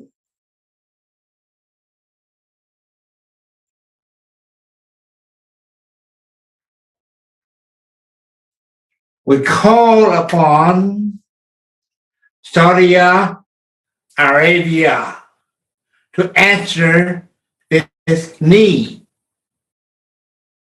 For we are the seed of Abraham and Ishmael. Saudi Arabia erred in the past. when it participated with and created the homeland for the Jewish people.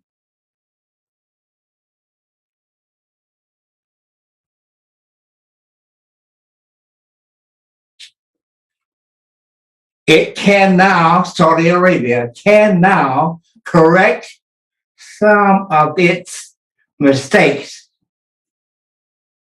in the fulfillment of books, both books, Holy Quran and Bible.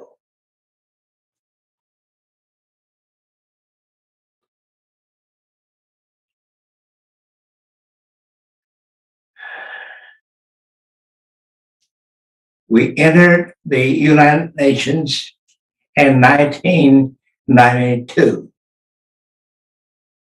My wife, Harriet Abu Bakr, Esquire, and me. Since Black people are damaged beginning in 1555 to today, 2022, we are the plaintiff. And the governments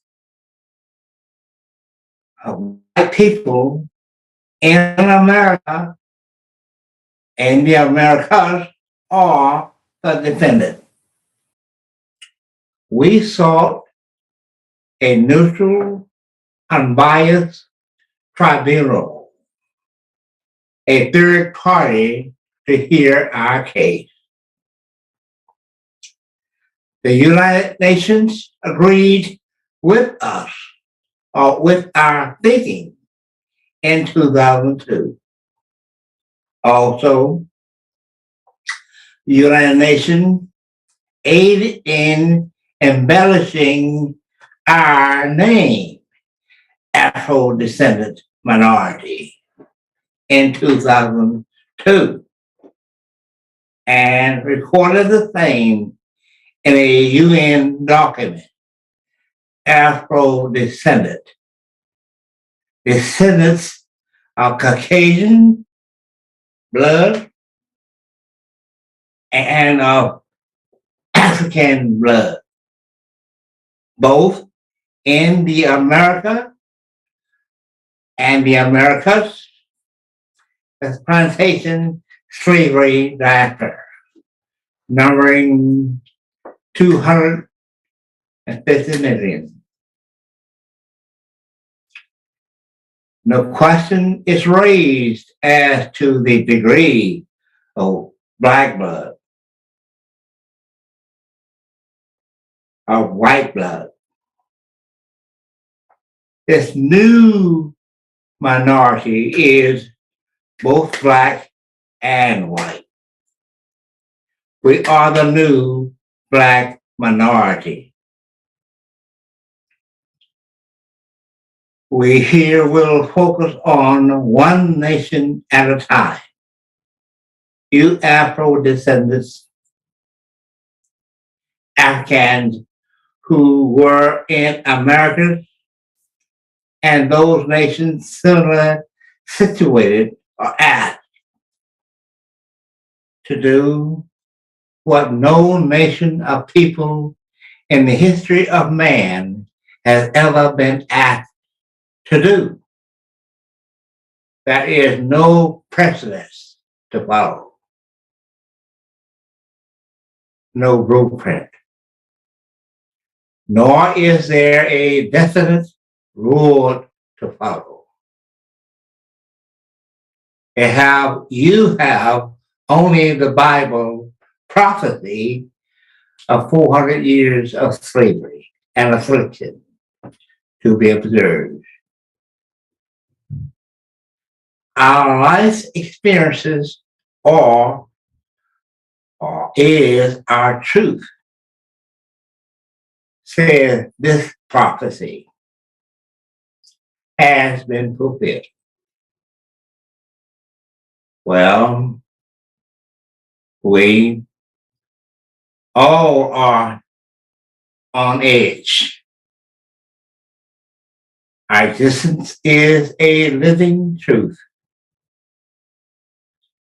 Afro-descendants pretends not any one of you in the UN in 2002, consciously thinking of us as a independent nation. You may have been thinking we are a minority nation only. Well, my wife and I have been thinking about an independent nation since 1956 and 1959, respectively, to the present date.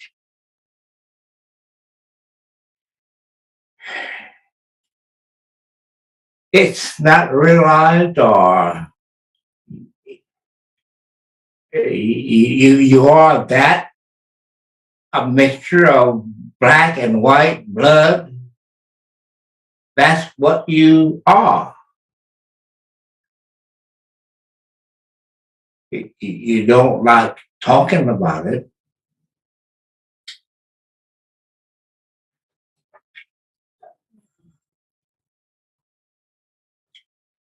My wife, Harriet Muhammad, or Abu Bakr Esquire, and me, we are of the Lost Found Nation of Islam. We are you. The once enslaved African, my wife and me, were the same as you. In my wife's case, her people are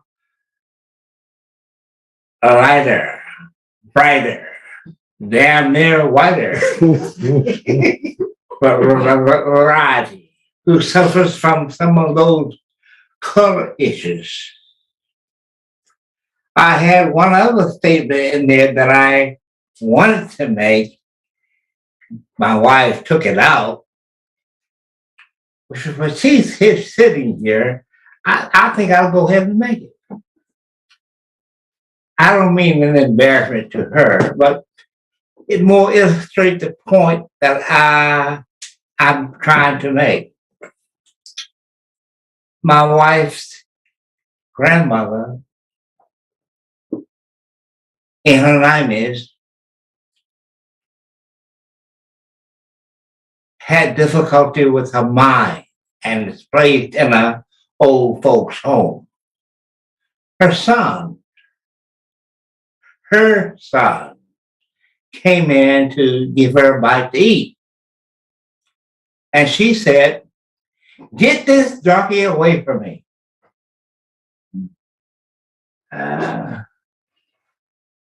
This shows you we have a mental problem. We Black people, we are part white, we are part black. If that's a problem for you, get over it. Think about it. What can you do about it? You're here now.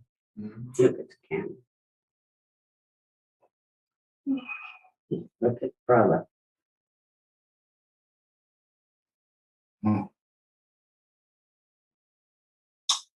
Here we are talking about the new Black nation that has come about through rape and intermarriage. The mixing of blood, black, white blood, and black blood are in you. Is in me, also is in you. Not only the mixing of blood, but also a mixing of experiences of the mind. Africans were brought over here to this wilderness of North America in the year 1555 and made slaves. Abraham Lincoln freed the so-called Negro or colored people in the year 1865. The mental, bamboozled, dead, once African had been a slave here at that time for 310 years. Now, when we say mentally dead, we mean a person who does not know his own language, does not know his own original name, and is unable to speak his own language with other of his own kind. Our original language have been bamboozled away from us and is in disarray.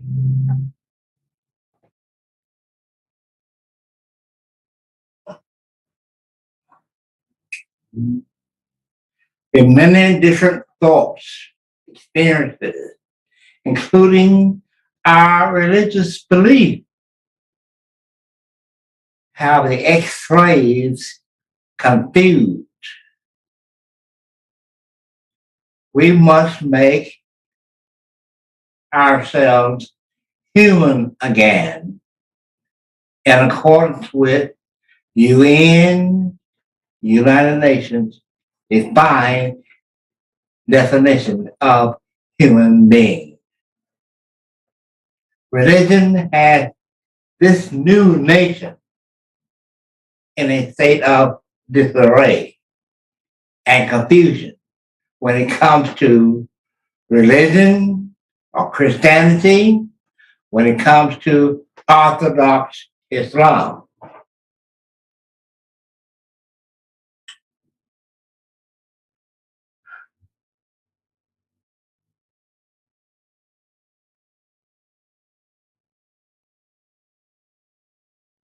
Can a person whose mind has been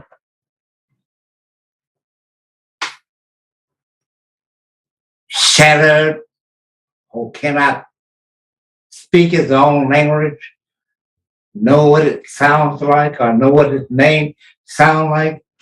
Can a person really say that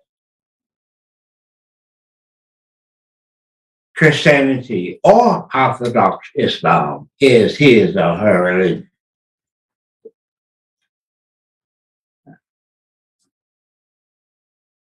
His mind or her mind has been systematically destroyed. They cannot conclude that Christianity or Orthodox Islam is his or her religion. Even the learned Abraham Lincoln,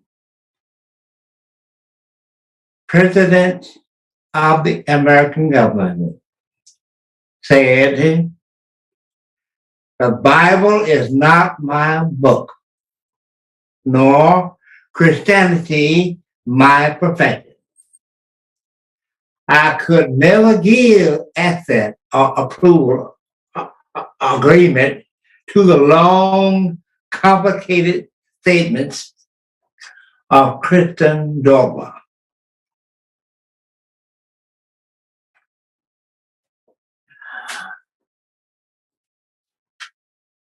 You can find this in the speeches 1982 to 1858, 1832 to 1858. Thus, the slave whose mind is systematically destroyed does not know what his real name or tongue should sound like.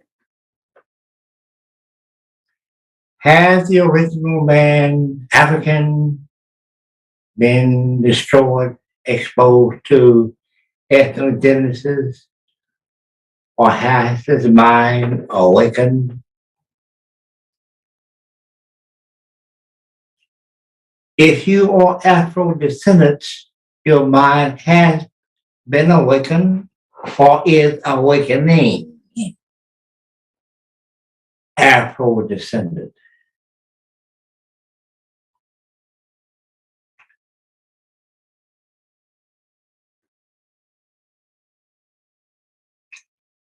You are a mixture of black blood and of white blood.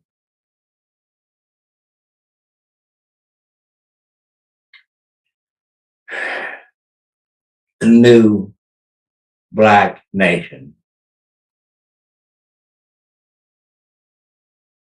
It's difficult to think over that when you are a Muslim, having lived the life of a Muslim, when you are a Black person, really.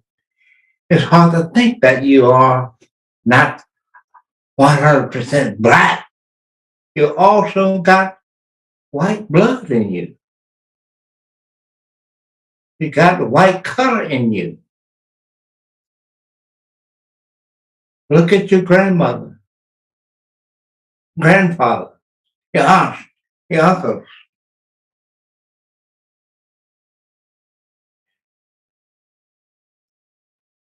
Think over that.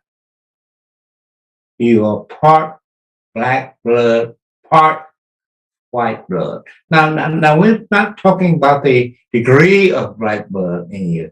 We're not talking about the degree of white blood that's in you or color. We're talking about the new nation, what has come about through rape, through mixed breeding. The new nation is here.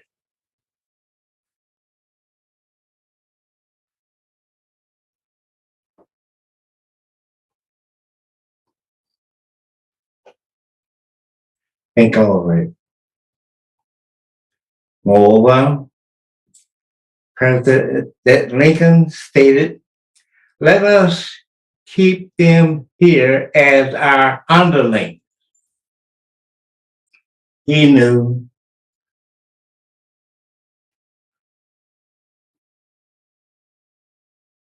we would serve them. They have afflicted us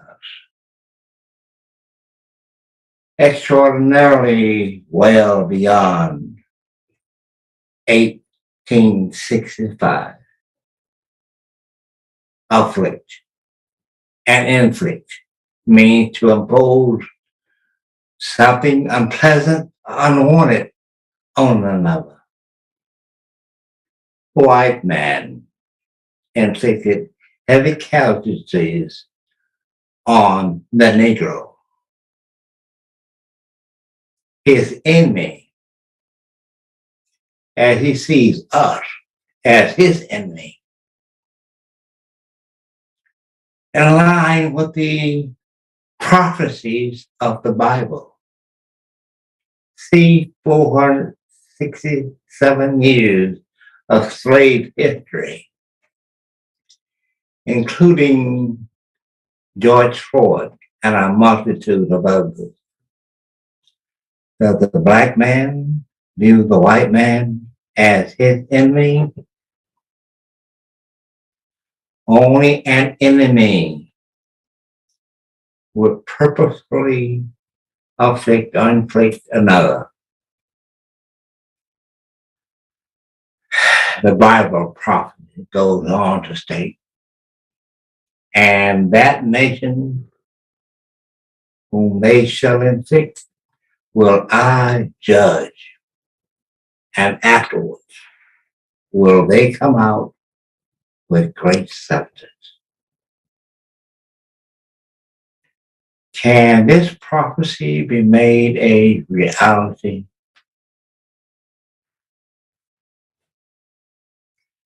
by our exodus from America? Can it be made? Now we have did or done or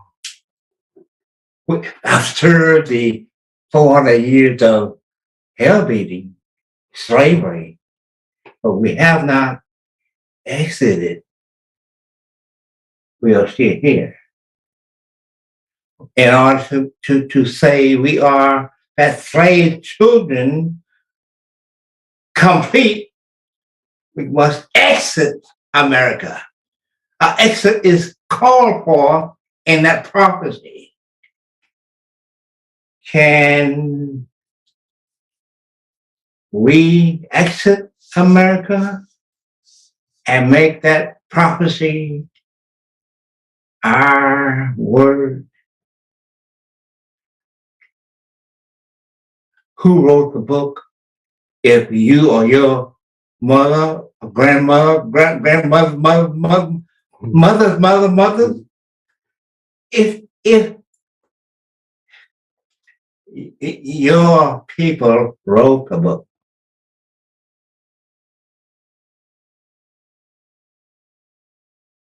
let's fulfill it. Yes, it can happen. Oh, yes. We can exit America.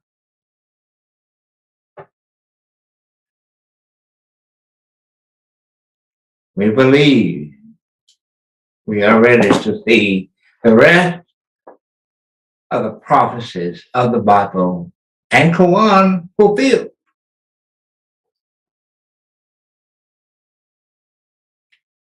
Self-determination is our aim. We are all the lost found nation of Islam, including those Muslims with Minister Louis Farrakhan, who was asked by me via my wife on February 27th, 1994, to represent us at the UN. I today am asking all of you, Minister Louis Farrakhan and those with him, those with me, Cyrus Muhammad, those who are or were with the Honorable Elijah Muhammad, the Hebrew Israelites, Moore Science Temple, Marcus Garvey, Anita Bell, or Led and Cobra.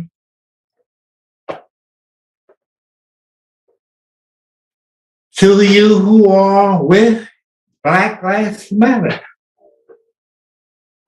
white females,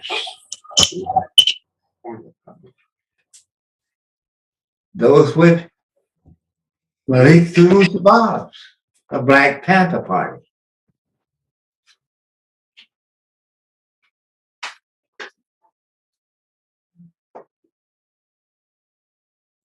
Yes, sir.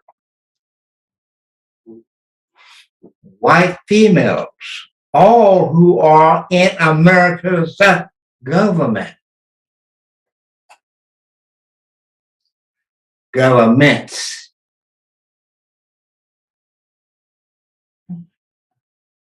Including your relatives, your friends, and you women of the world, all the yellow nations, red nations, brown nations, and all Black nations, women who think as you do worldwide?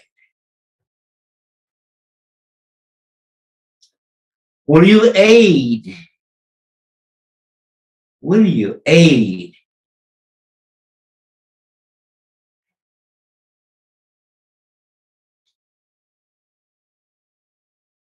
in our trying to bring peace to earth?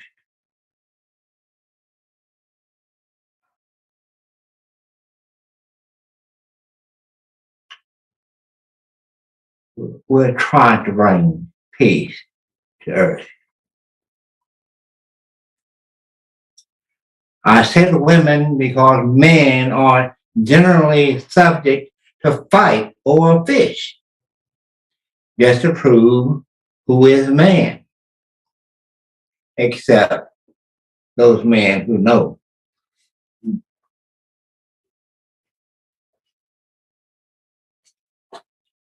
In the year 1930, July 4th, the so-called African American, this new budding nation, had been mentally dead to the knowledge of self 379 years until he came. Pick up the book, Message to the Black Man, page 55, paragraphs 2 through 4. It's only when we come to America and learn the name our people are going by that we discover a whole nation of people, of 20 million people, Black people, is going by the wrong name. They're going by the names of white people. How can a so-called Negro in 1930 or African American in 2020 say that his name is Sam Jones, a white man's name with roots in Europe, when he is a Black man whose roots are in Africa or Asia? My poor, deceived, bamboozled, blind, deaf, and dumb people are going by the wrong name. As in the movie Roots, with a whip in his hand, the slave master said, speaking to a captured African, "Your name is Toby." "No," says Toby, "my name is Kuti Kinde. Until my people accept the truth of identity, accept the names of our people and nation, we will never be respected because of this alone." Self-identity. Who are the Afro-descendants?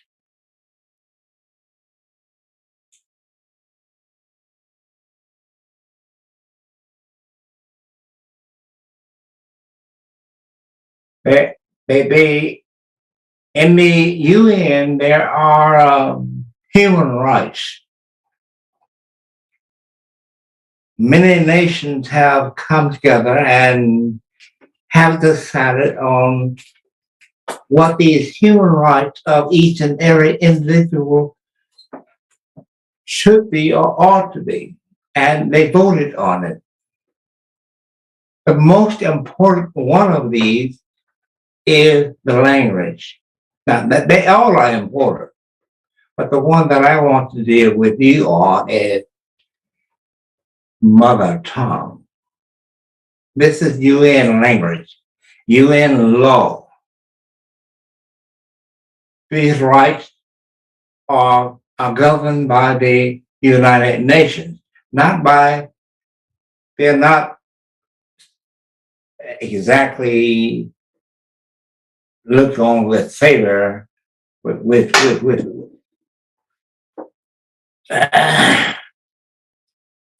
I'm talking UN law, not US law, not Great Britain law.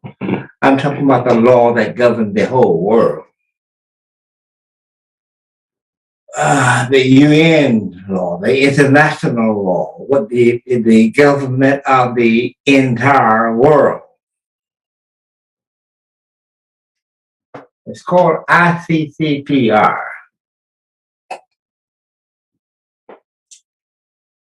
The right to your own language, right to culture, right to speak your language with other people of your kind. But here, your language. Every person has an inherent right to speak his or her mother tongue. Now, what do I mean, mother tongue? What you heard your mother first say to you when you were a child. Your mother is speaking your language to you that you should know, learn, be educated in, such as Chinese, Japanese, or Indian. A black man, Nigerian, Ugandan,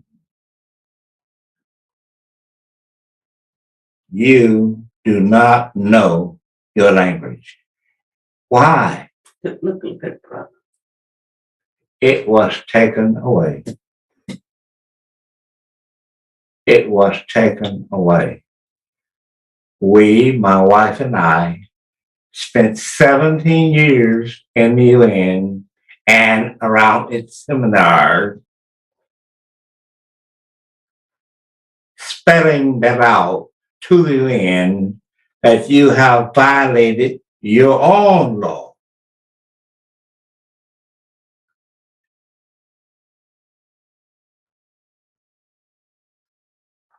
We want reparations. Not that you are to pay reparations, but we want reparations. We need a name to file suit in.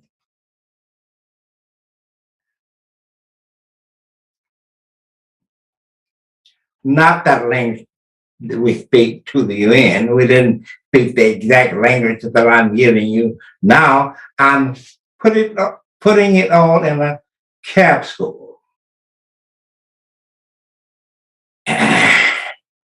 We had lost the knowledge of that language. We spoke English, and other Africans, or once Africans from Brazil, spoke Spanish or Portuguese. Some Africans spoke Spanish.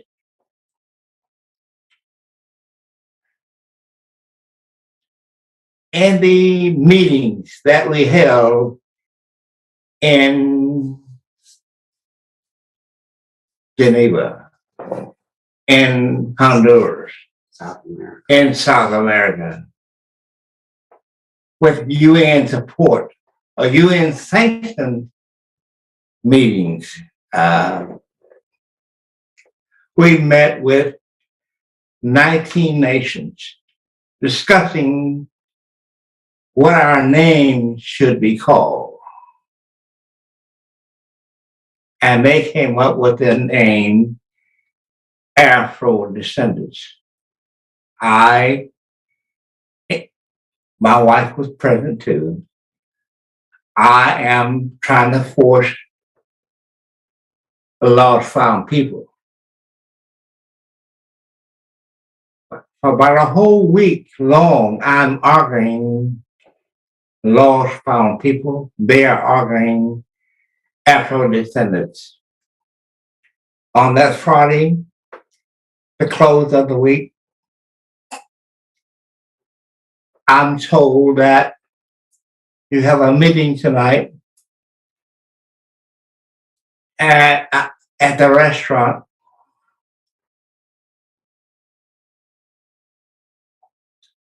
I had argued all day long that we should not be called just Afro-descendants. We need a definition for that name. What is the definition of the word Afro-descendant? How do you define it? You can't say people of African descent. Those people come over here freely of their own thoughts, on their own free will. We are not people of African descent. We are Afro-descendants. What is the definition for Afro-descendants? The group had no definition for people of Afro-descent. Knowing that I had a meeting that night with the leader, president of the group that I'm with, I sat down and with my wife and scrambled to write out to voice out a definition. Both myself and wife and Ida Hakeem was the acting secretary. She wrote down on a piece of paper what we had come up with as definition for the words Afro-descendants. This is the time that I have spoken to you. At other times, I called it my acquiescing, or our acquiescing from lost found people to Afro-descendant. I did meet that night with the president, a Cuban lady, who sat across in front of me, a UN interpreter sat to my left, my wife sat to my right. I sat in front of the president, and she asked, "What do you want to see me about?" Or my thought was, "I didn't ask to see you. I'm told I got a meeting. I'm here for that." Well, she said, what do I want to see you about?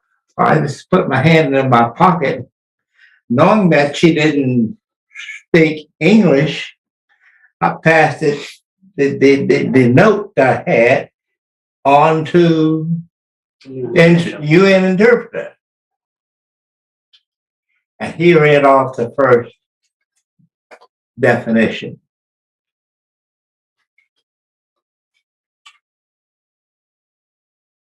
African descent, people who were forcibly dispossessed of their homeland, Africa.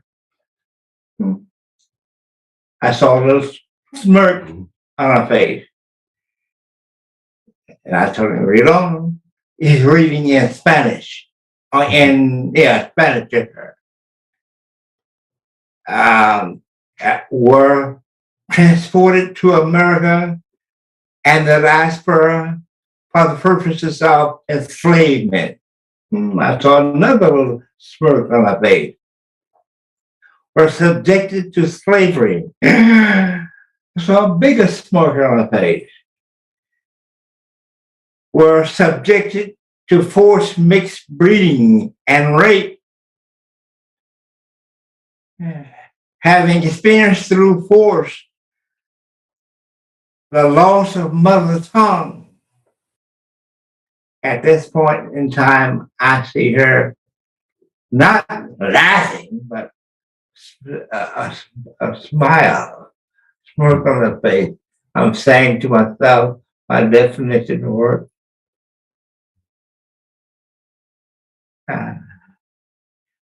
When we got through with the definition, she reached across the table and gave me a big Cuban hug. I gave her a black hug. And after that, all the people in the restaurant were just watching us at the table. They were our audience. They had been at the meeting earlier today. They're happy to see me get my butt whooped. Because I don't know it at that time, but I am an ugly American. And they don't want to follow no ugly American. I got my suit on, and I'm doing the American thing, you know. I'm dressing like I always dress, with the suit on. They are not as kept up with American as you may think. And they don't want to be ruled by an American. I can't blame them. They proud of what they have and what they are. I can't blame them. I'm proud of what I am and where I am. To some extent, or where I'm going. And they are just as proud. They are not about to submit to no American just because I got a suit on. Rolex on. I'm not conscious of those things at that time. I'm conscious of it now. If I'm invited again back among them, I know how to do it. How to get out of this suit. Well, we came together. I got one of the greatest embraces from one of my brothers there.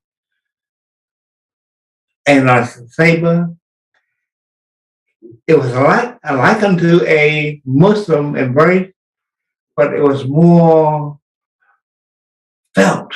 It was foot to foot, knee to knee, arm to back, chest to chest, feel my heartbeat. And he could feel my heartbeat, I could feel his heartbeat. It was a strong brotherly hug. One that I have never forgotten. I met up with them again in Peru in 2006. 2002. 2002. That was 2002. I met up with them again in 2006 in Peru. In short,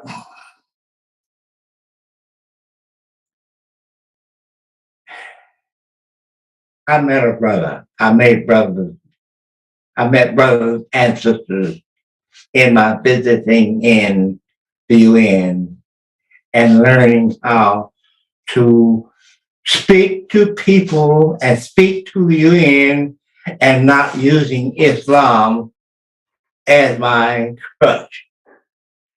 Wearing Islam is in my person.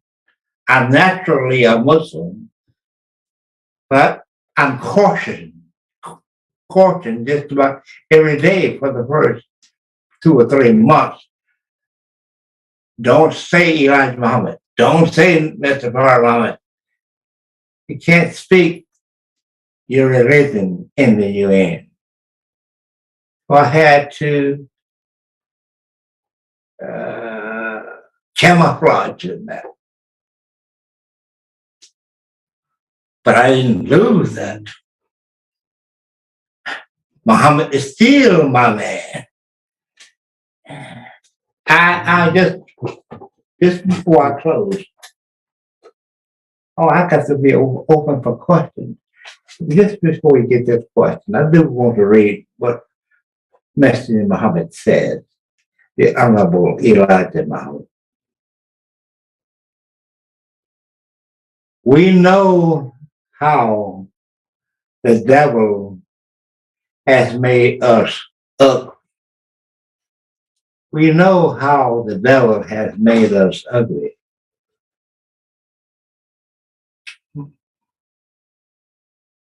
Disfigured and whatnot. We don't want to be like that. So he told me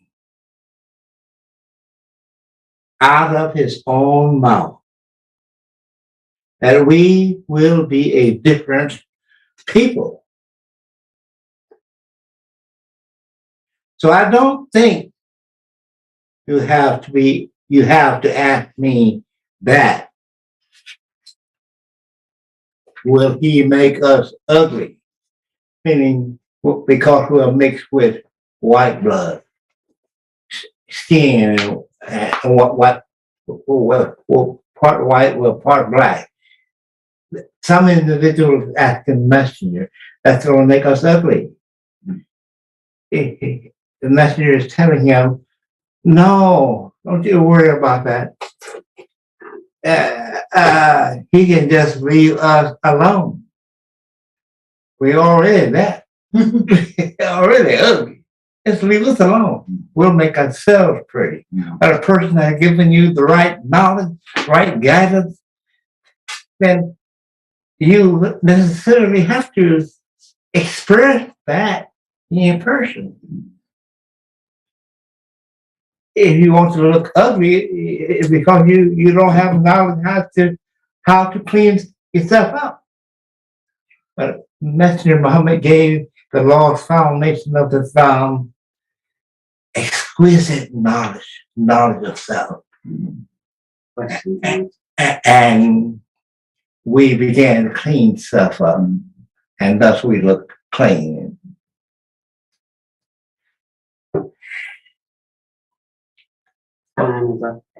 Time is up. Yes, sister. I know when time is up. Just one more thing. Hagar, this is Abraham's wife. Sarah's maid was from Africa, Egypt. Ishmael, her son, was the son of Abraham. He was your prototype. Ishmael.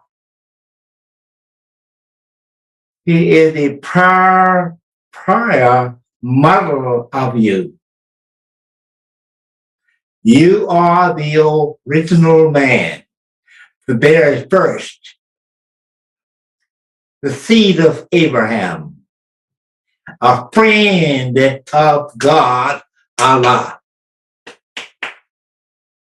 I want to thank you and Pastor Victoria for putting this meeting on for me. It is your heritage. Mecca, Arabia, your birthright. You were kicking around on the ground in childish fashion in this mountainous area surrounding Mecca, Arabia, where water springs forth from the ground, caused from your kicking. Your mother Hagar rushed over to care for you, and of her thirst, she took a drink of what seemed sweet, fresh water. This action is demonstrated today as a ritual by many Muslims called pilgrimage.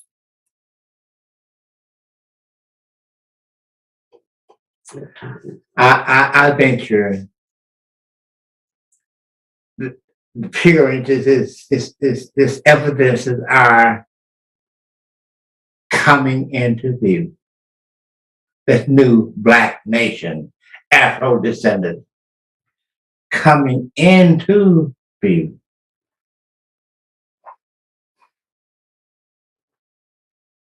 I'll stop here. Questions? Thank you, Mr. Muhammad. We appreciate hearing the information that you gave us. Panelists and invited guests, we are over our time. I would like to ask if you don't mind staying on a little bit. If you have questions of the Honorable Salas Muhammad, we will provide you some time to ask those questions.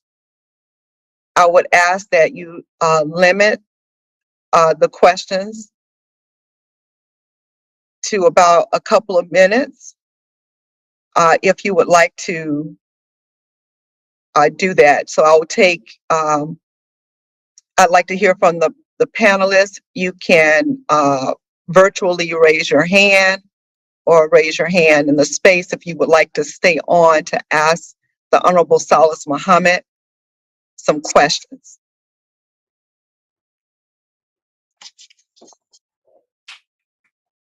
Okay, I'm checking for hands.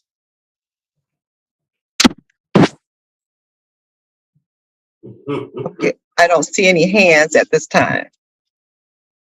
Dr. Brooks's hand is raised virtually, Madam Dr. Akila. Okay, thank you very much. I don't want to impede on anyone's time, so if you do have to exit early, I want to thank you so much for being here in this space with us today, and we will be following up with you on our next steps.